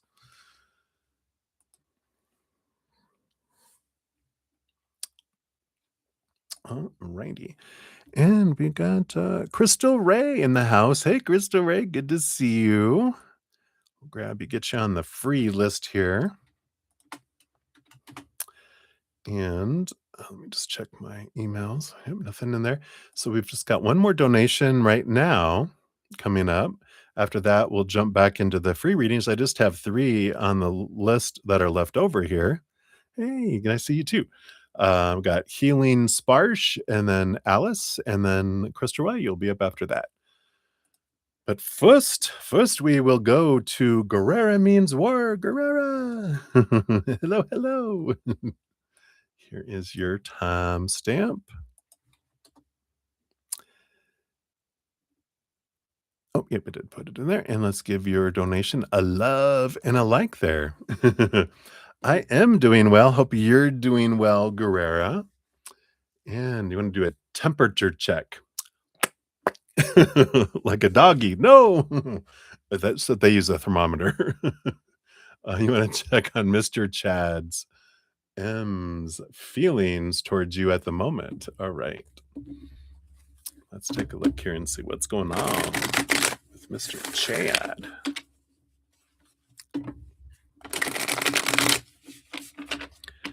All right. So the temperature. Let's check a look into their emotions because we want feelings first, right? Do you want to know what's going inside their head? Because their head can override their heart if their heart. So we'll look at their heart here, and then we'll also check in on the little brain factory with smoke coming out of their ears. See what's going on in there. Don't want any of those. Okay, let's see what else we have here. Anything else about the mind? Thank you. And they do it. These two. All right. Let's see what's going on in there. Yeah. Because it does feel like on the bottom of the deck, we have the King of Spikes, the King of Swords, the King of Air, who not only rules the mind with the Queen of Swords, right? All the kings get a second portion of the brain. So it's 2 times. They're the master of the story, the master of thinking, also the master of overthinking. So I feel like that's why they were like, let's also look at the mind, because that's important to know there. So let's check in with the heart first. What are their feelings towards you at the moment? Yeah, they got the King of Coins and the 10 of Coins. Wow. So very much this physical abundance energy. They do see you as someone that meets the criteria of kind of like who they think could fill the position of this partner in their life in the physical world, right? So this is not emotional. This is almost in a way mental and a little bit because it's like if you go about trying to find someone to fill this idea of what a partner should be in your life, it's almost like a job interview. It's almost like your heart is a corporation or your life is a corporation, and you have a position to fill. So you accept resumes and do interviews, dating, background checks, checking social media. So I feel like their heart sees you as someone like, yeah, they could fill that position, right? Yeah, Page of Coins. And they do feel here with the Page of Coins, all this abundance physical, they're very, very defining their worth a lot about the outside world of possessions, security, abundance, both in job and education, their bodies, their bank accounts, but also relationships are a strong foundation to how they define themselves. Because of that, we've got all these heavy hitting pentacles energies. And then the Queen of Pentacles. So you got the King, you got the 10, the 10, the Page, which is 11. We skip 12 for now, which would be the Knight. Then you have the Queen and the King. You almost have all the royalty. of the pentacle suit here. So very, very much about the abundance, and they're kind of focused in on this is what determines whether you're great or not, that you're lovable or not, acceptable or not. They do kind of see you. You have the king and the queen of coins, so they see you as that you could be this counterpart of theirs. And then we also have the 4 of spikes and the 6 of spikes. So their mind, I'm glad we're gonna take a look at their mind because this is swords, this is mind energy with that king of swords on the bottom of the deck. Their mind does it is the gateway, to what they're allowed to share or not. The 4 and the 6 of spikes, you can look at it as flowing energy.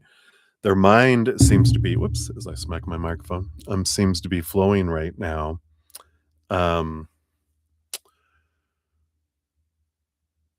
and and I do feel they're kind of in this process of their life of removing some of the bars that they have around their heart to allow their heart to act. Because you don't see any cups energy in under the feelings. It's all pentacles in the world and the mind. The heart is caged, the heart is held back right now. So let's see what's going on inside their head.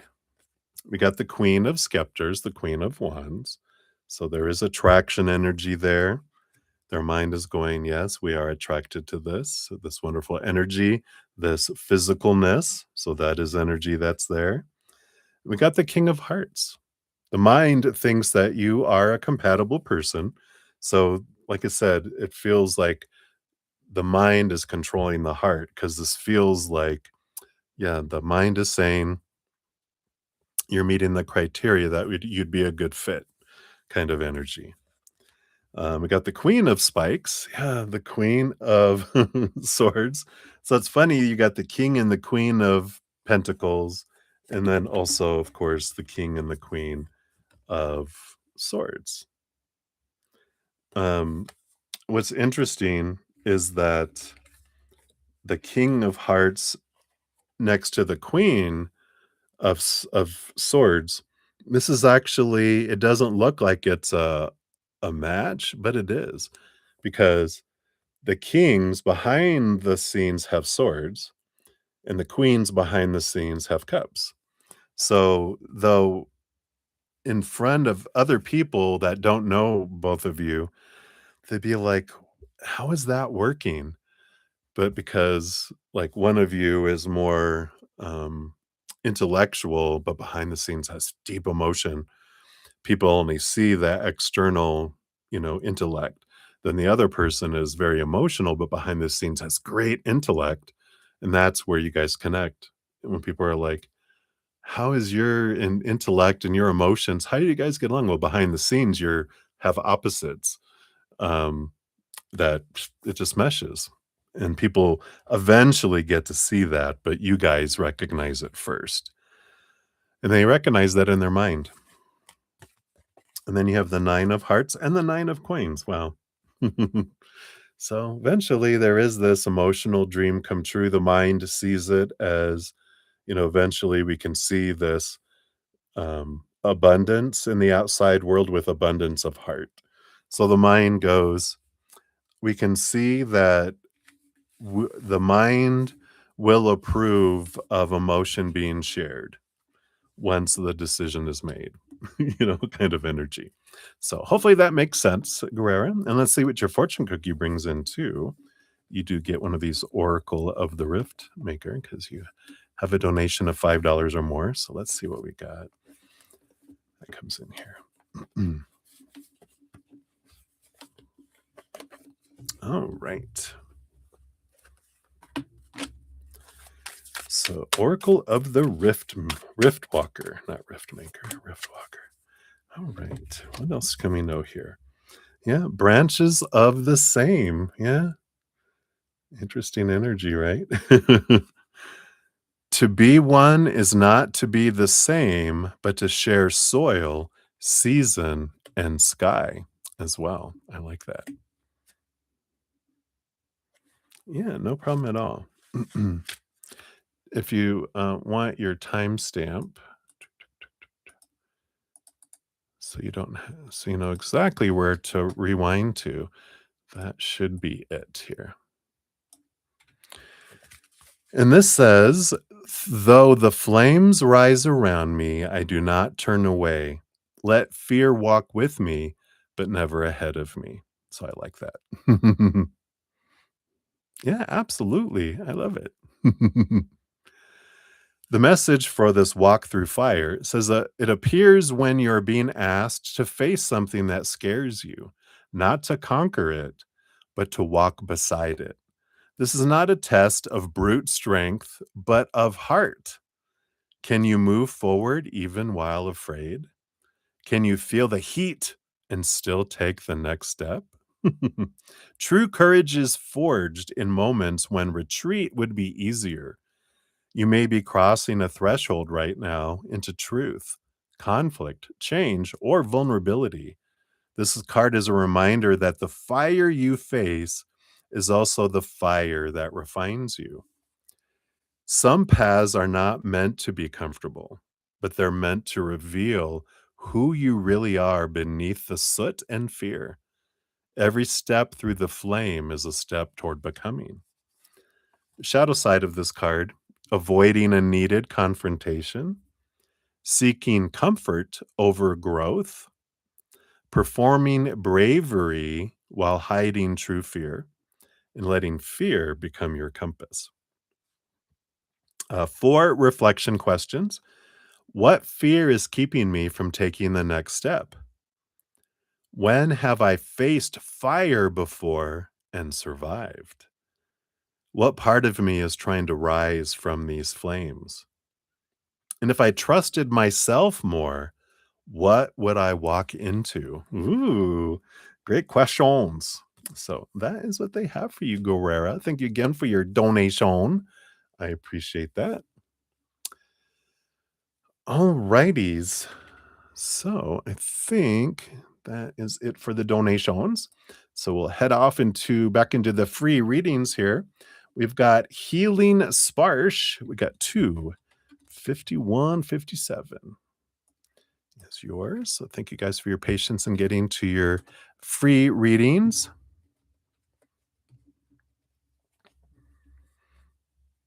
Oh yeah, I hear you, girl. Right? Yikes! Yikes! Yikes! I like it. I like it. All right. So hello, Healing Sparse. I am doing great. I hope you're doing great. So you've started working on your root chakra recently. May I know whether I'm doing it right, like the method is right? Let's take a look here. So is the method you're using, is that being effective? Because there's really no right or wrong when it comes to our lives. There's just different choices with the different experiences and different outcomes. When we get humans like to define things and create rules around things. So when we're like, oh, look, here's the chakra system, this is how you have to do it. Whenever we have a have to, supposed to, should, need to, must, then we know that's an expectation and a story and or opinion created by humans. There's no limitation. We are limitless beings.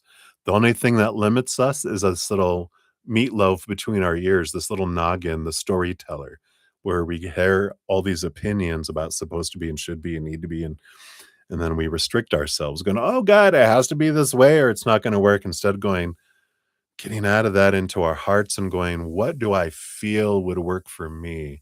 How will this root chakra, what do I feel is that? What am I being guided to do it? So there's no wrong way. Let's see if the way that you're doing is it being effective. Yeah, you got the Wheel of Fortune, which is a beautiful card unfolding here. It is the tuna for you, the fortune. So I do feel like something is changing. It's an ending and beginning energy. So I do feel like you're releasing something that is getting things that are spinning here. Yeah, and I feel like with the 3 of spikes, the 3 of swords, which is expectations equal disappointment, that's exactly what I was talking about. Expectations, those stories, they're like, yeah, let that go and realize the most powerful thing is our intent. Like, it doesn't matter, like, if I gave this stone to someone that thinks crystals are meaningless and stupid and they don't do anything, it's just a rock, you know, is it gonna do anything for them? No. But, um, if I believe this crystal will help cleanse, like, my root chakra, let's say, then you stick it up your butt. No, I'm just kidding. Your guides are funny. They're like, "No, you don't do that. That would hurt. It's very sharp." Um, but if you believe that, you know, this will cleanse my chakra system, it's my belief that makes it happen. I don't even need a crystal. We don't even need anything in the physical world to accomplish it. We've got everything we need within us. We're powerful beings, right? But I always say if any kind of ritual or process, if it works for us and it helps magnify our belief, physical things in the physical world helps our physical human do it. Like cards, I don't need cards to read and to bring through spirits messages. I used to do it around campfires with friends. I would just channel and bzz, bzz, bzz, bzz, bzz, bzz, bzz. But it helps our human because the human loves pictures. It helps us bring a spiritual message or spiritual energy into the physical realm, right? So seeing this and look at how they're both lions or like dragon-like things facing the same way. But I like that, you know, there's it brings in, wow, you know. So hopefully that helps. It feels like what you're doing is working, but realize it's not because you're doing anything right. It's that your energy is believing and putting forward. You're the one that's doing it. So I love that for you. All right. So that's what they got for you, my friend. Many blessings to you. All right. And then Alice, you're up 256.56. Thank you for all your donations earlier. So let's dive in here and see here. So the little shopping trip to that other mall was all about me shopping. But let's see. What about the King of Prussia Mall last weekend? What were they doing there? Okay, got that. All right, that's it. And then what about the KOP Mall last weekend too? All right. So the Prussia Mall, yeah, feels like the Prussia Mall with the Page of Hearts. That had to do with, I feel like they were meeting someone there for either like a meal or a coffee or whatever. It does feel like with the Page of Hearts that it's someone from their past that they met. They were meeting up with them in the mall just to have like a I don't know why you maybe it's because whenever I went to the mall, Orange Julius, I was gonna have an Orange Julius. You know, they have those in the mall. So it just is like they were just gonna have like a little drink in the cafeteria, not the cafeteria, you know, the little food court, right? It feels like they were just going there for coffee or whatever, or an Orange Julius. But so I feel like they did do that, and it wasn't I don't feel like it was with the intentions of, like, getting back together with them or anything like that. They already wrote them off, but I feel like this is someone from their past that they were just like, "Hey, yeah, I can have coffee with you." I feel like they just needed to finalize something with them, either give them back something or them give something back to them kind of thing, and just to kinda have closure in a way. So I feel like that was with the Prussia Mall, and then KOP Mall, yep, 2 of coins. I feel like there's 2 reasons for that with the 2 of pentacles, because I do feel like they were buying themselves something there. But what is this other let me just get one clarifier. I feel like they were buying something for someone else. Yeah. 6 of coins. Here's that, 6 of pentacles, that little overgiver energy. Excuse me, that, codependency energy. So I feel like they were buying something for someone else, not for you, um, but for someone else, um, with this, giving and maybe even for 2 people because 'cause they've got this them giving to 2 giving something buying something for 2 individuals. So and what is that? I know, I'd wanna know too if it was romantic. Is this for I feel like one of the people was family, but the other one feels like it a is this a romantic interest?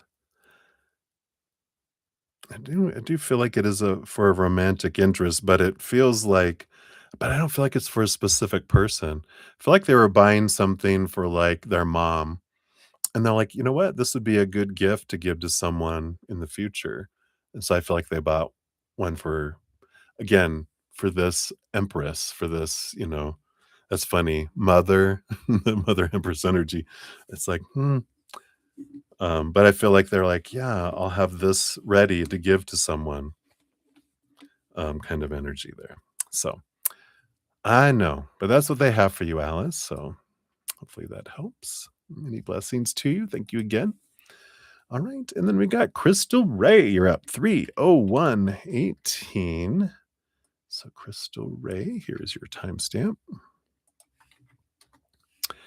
And can you know how Corey feels about you? All right. So, based on current energies, let's see how they are feeling about you. No, I don't want those. Do I? No, none of those. No. All right. Let me shuffle these up. They feel discombobulated. Maybe that's because that's how they feel. They're all over the place. Let's see here.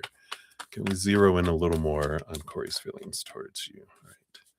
Got those and these two. All right. So we have the Page of Spikes. Page of Spikes, Page of Swords. It's a big mental energy that comes in here, right? Oh, bad argument. Okay, well, that makes sense. Because this is about, rethinking, not rethinking, but trying to gain clarity around how they feel. So they're in their head analyzing stuff.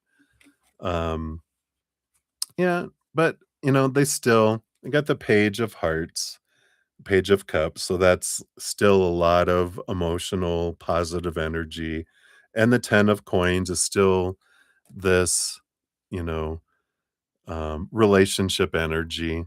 So I feel like they're more now that they've calmed down, they're kind of reflecting on, their love and the relationship energy and the possibilities of it, that kind of thing. But all this page 10, this 10 and the page's energy is higher energy, positive energy.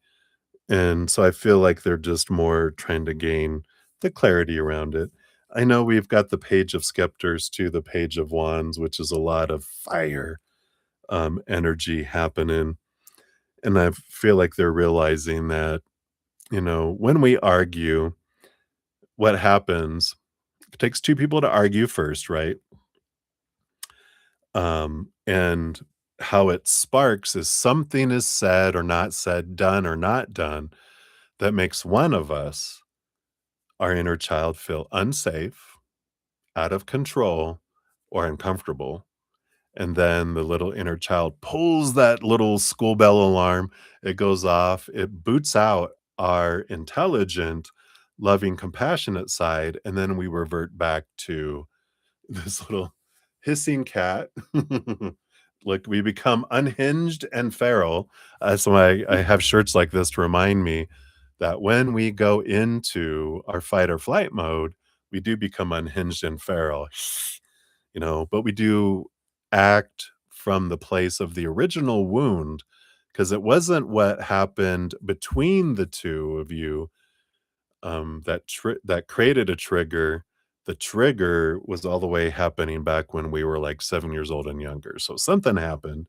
Whoever triggered first, that inner child, we revert back to that age, and so maybe it's 2-year-old, 3-year-old, 4-year-old, but we're acting like a child.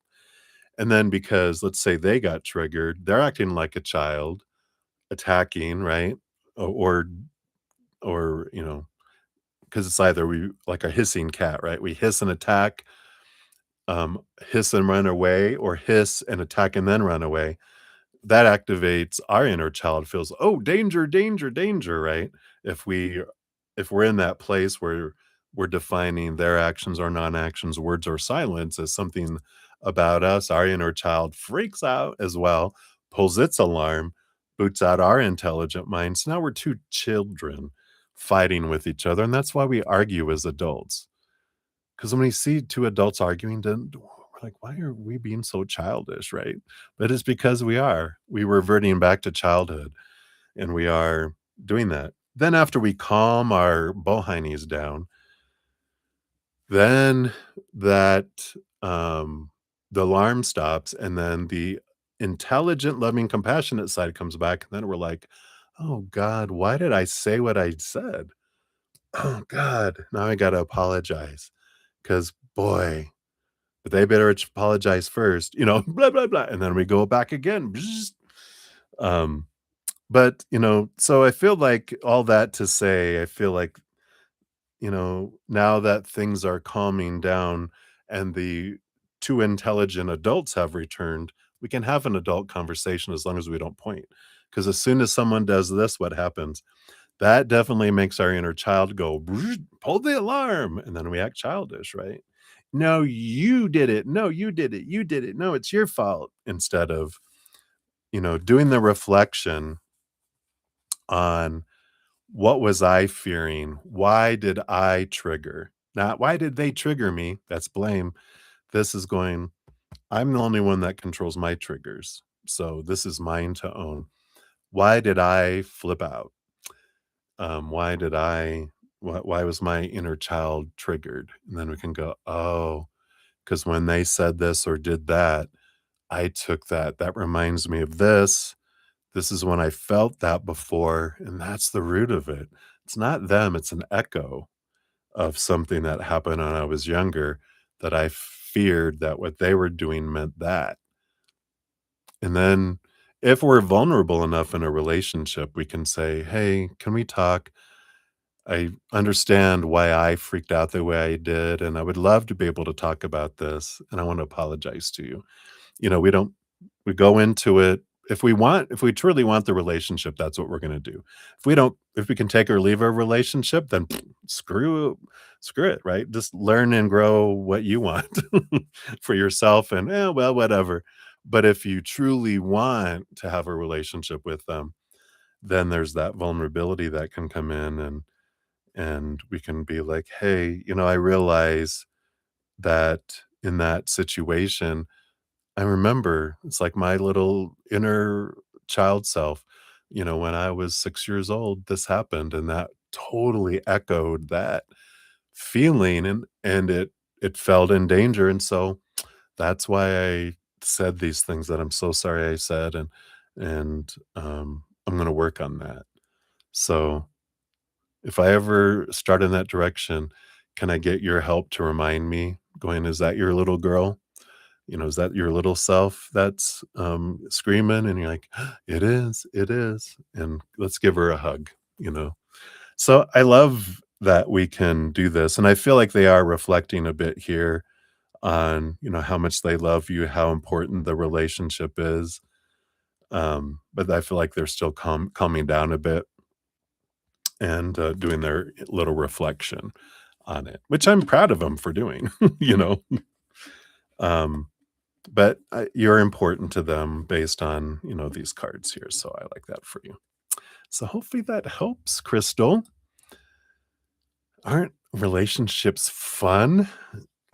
Some great books if you're interested. There's The Next Conversation by Marsh no not Marshall. Anyway, it's called The Next Conversation. I can't think of his name right now. Why is my mind going blank? Um, but it's a great book about conversations and approaching conversations. Also, Mel Robbins' book, The Let Them Theory, wonderful information about relationships in there too. So those are some good ones. I also have a free podcast where we talk a lot of tools and things about how to make our paths an easier path instead of a harder one. That link is down in the description area if you're interested. My most recent one, since I'm closing down this session, it seems, um, last one here, we're starting a little adventure. This is for everyone, not just you, Crystal, but growing the empathic gift. So the one before that, we had, um, this about the empathic. Oh, it's right here. The Empathic's Heart Song, which talks about why those of us that, we all have empathic abilities, but some of us have expanded ones for different reasons, astrology, how we grew up, and different things. So it helps us understand that, and then how we can ride the tsunami wave of emotions instead of being drowned and smacked around by it. And then this one is the beginning of a 5-part series, really, because this is the first one. Then we're going to have 4 different phases that you go through to grow your empathic gift. And those will be coming forthcoming. But this is the one that gives us an overview, gives us some tools. So if you guys are interested, check that out. If you want to catch up any of the other ones, the playlist is linked down in the description area, or at the if you click on my name and go to my main page, it's all at the top. The little easier path playlist link is in there. Oh, thank you so much, Crystal. Thank you for that. Give that a love and a like. And we'll give you a fortune cookie too. We'll give you a little Whispering Woods fortune cookie. See what they have here. Yeah, I like it. This is all for growth. It's a good reminder that everything that happens in our life isn't an accident. We didn't have an argument. Oopsies. It's growth, because there's no comfort in the growth zone, but no growth in the comfort zone either. That's from Humble the Poet. Says the tallest oak tree once started as a seedling, so don't be afraid to start something new. That's good too. So you can be like, or to start plant some new seeds in your relationship too, grow some communication skills, additional ones, new ones. What's the worst that can happen? If that relationship ends, you can just use that information on your next one, right? So you're very welcome. Thank you so much, Crystal. So good to have you here. And guys, thank you so much for all the thumbs up. It does help spread the Zen love, and I'm so grateful. And I think that is everything. I think I've got everyone here. It's been 3 hours, so that's a good hefty one. Um, but I feel like someone's headed this way. So let me hold out for just a little moment longer here, because I feel like someone's headed here.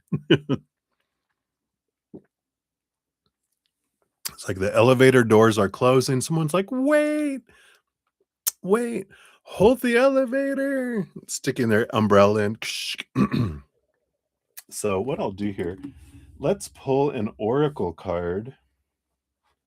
Let's pull one of these for everyone, for the collective. It's the Wisdom of the Oracle from Colette Baron Reed. I love her.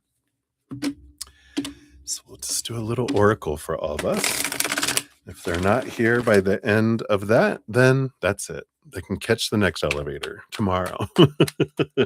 Oh, oh. All right. What do you have for us? All right, this one right here. So for all of us as a collective, we've got happy, happy. I love it. Happy, happy. See if I can zero in. Get a little clearer. Maybe. It's card number 26.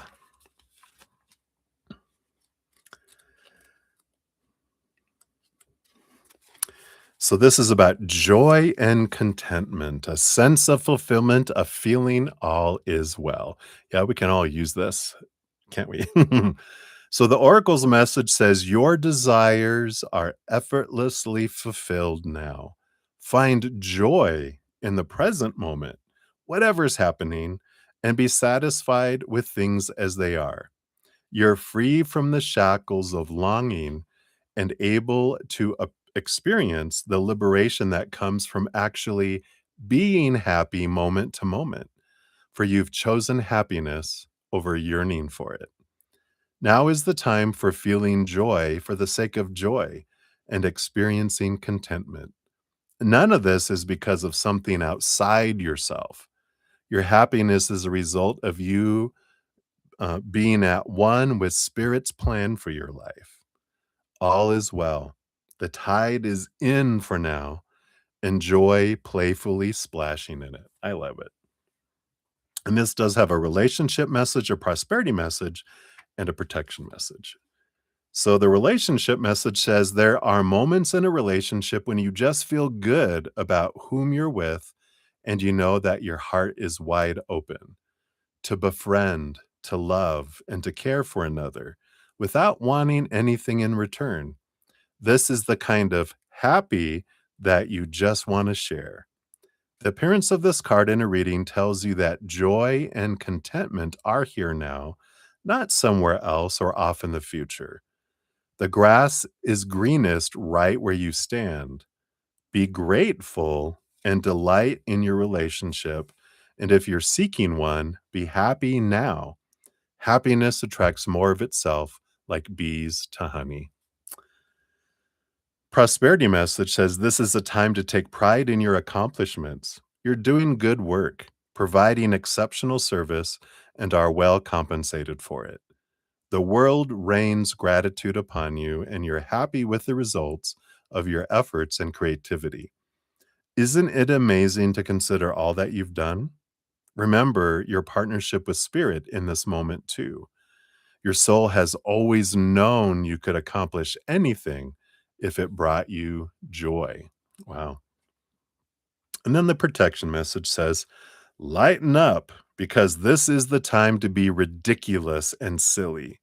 See the world through the eyes of a clown and don't take yourself or any situation right now too seriously. Have fun, be playful, and make laughter the order of the day. You'll be surprised how everything just seems to fall into place when humor leads the way. Being happy and lighthearted is a wonderful icebreaker. Life is meant for the play as well as work, for laughter as well as tears, for celebration as well as focus. Spirit wants to sparkle through you today. Smile and enjoy each breath and each moment. Miracles lie in the silly things today. I love that because, it's a great reminder, one, that we can be so serious as humans, right? But whatever we focus on is what grows and expands in our lives. And so when we're focusing in on what's not happening and what people aren't doing or aren't saying, or what they are doing that they shouldn't be doing or saying that they shouldn't be saying, we're creating pockets of lack, of fear, and we draw more of that in. We grow that energy. But when we stop being so serious and we look at life with unconditional love and joy and laughter and play and gratitude, it opens up our life instead of contracting it and restricting it. So, the more we can, why are we so serious? Well, we get so serious when we have a lot of rules about what people are supposed to say and not say, do or not do. And then we have all these expectations. We're focusing in on, what's not happening really, because it's more of a checkbox, right? Are they doing that? Yep. Are they doing that? Yep. Are they doing that? No. That's what we focus in on, checking off the boxes, and if there's an unchecked box, we alarms go off, right? "Why aren't you doing this? Why aren't you doing this?" And then the argument happens, right? And our conflict happens with the outside world. But when we're focusing on what we love about who people are and what is happening, and we tell them too, it grows. Um, so if we're in a relationship where all they're telling us all the time is what they love about us, we're gonna love to be with them, number 1, right? But we're gonna do more of that and then more stuff too, because it feels good to give and appreciate each other. But when we start picking on each other about what you're not doing right and what you're not saying, you didn't do this in the right time and blah, blah, blah, that just pushes us away from each other, right? So I love that. What a great message for us. So, whoever that's for, and for all of us, really. A great reminder, choose joy. And on that, I'm going to head out. So, thank you guys so much for being here, for all your love and support. All the thumbs up does help spread the Zen love. I'm on Wednesday night through Sunday night, so I'll be back tomorrow. Same bat channel, same bat time. And until then, remember every second of every day of your life, you truly are eternally and unconditionally loved by the Mother and the Father of all things, our Creator. And of course, I love you guys too. So until I see you again, much love. Hang in there. Take care of yourself. We'll see you soon. Have a good night.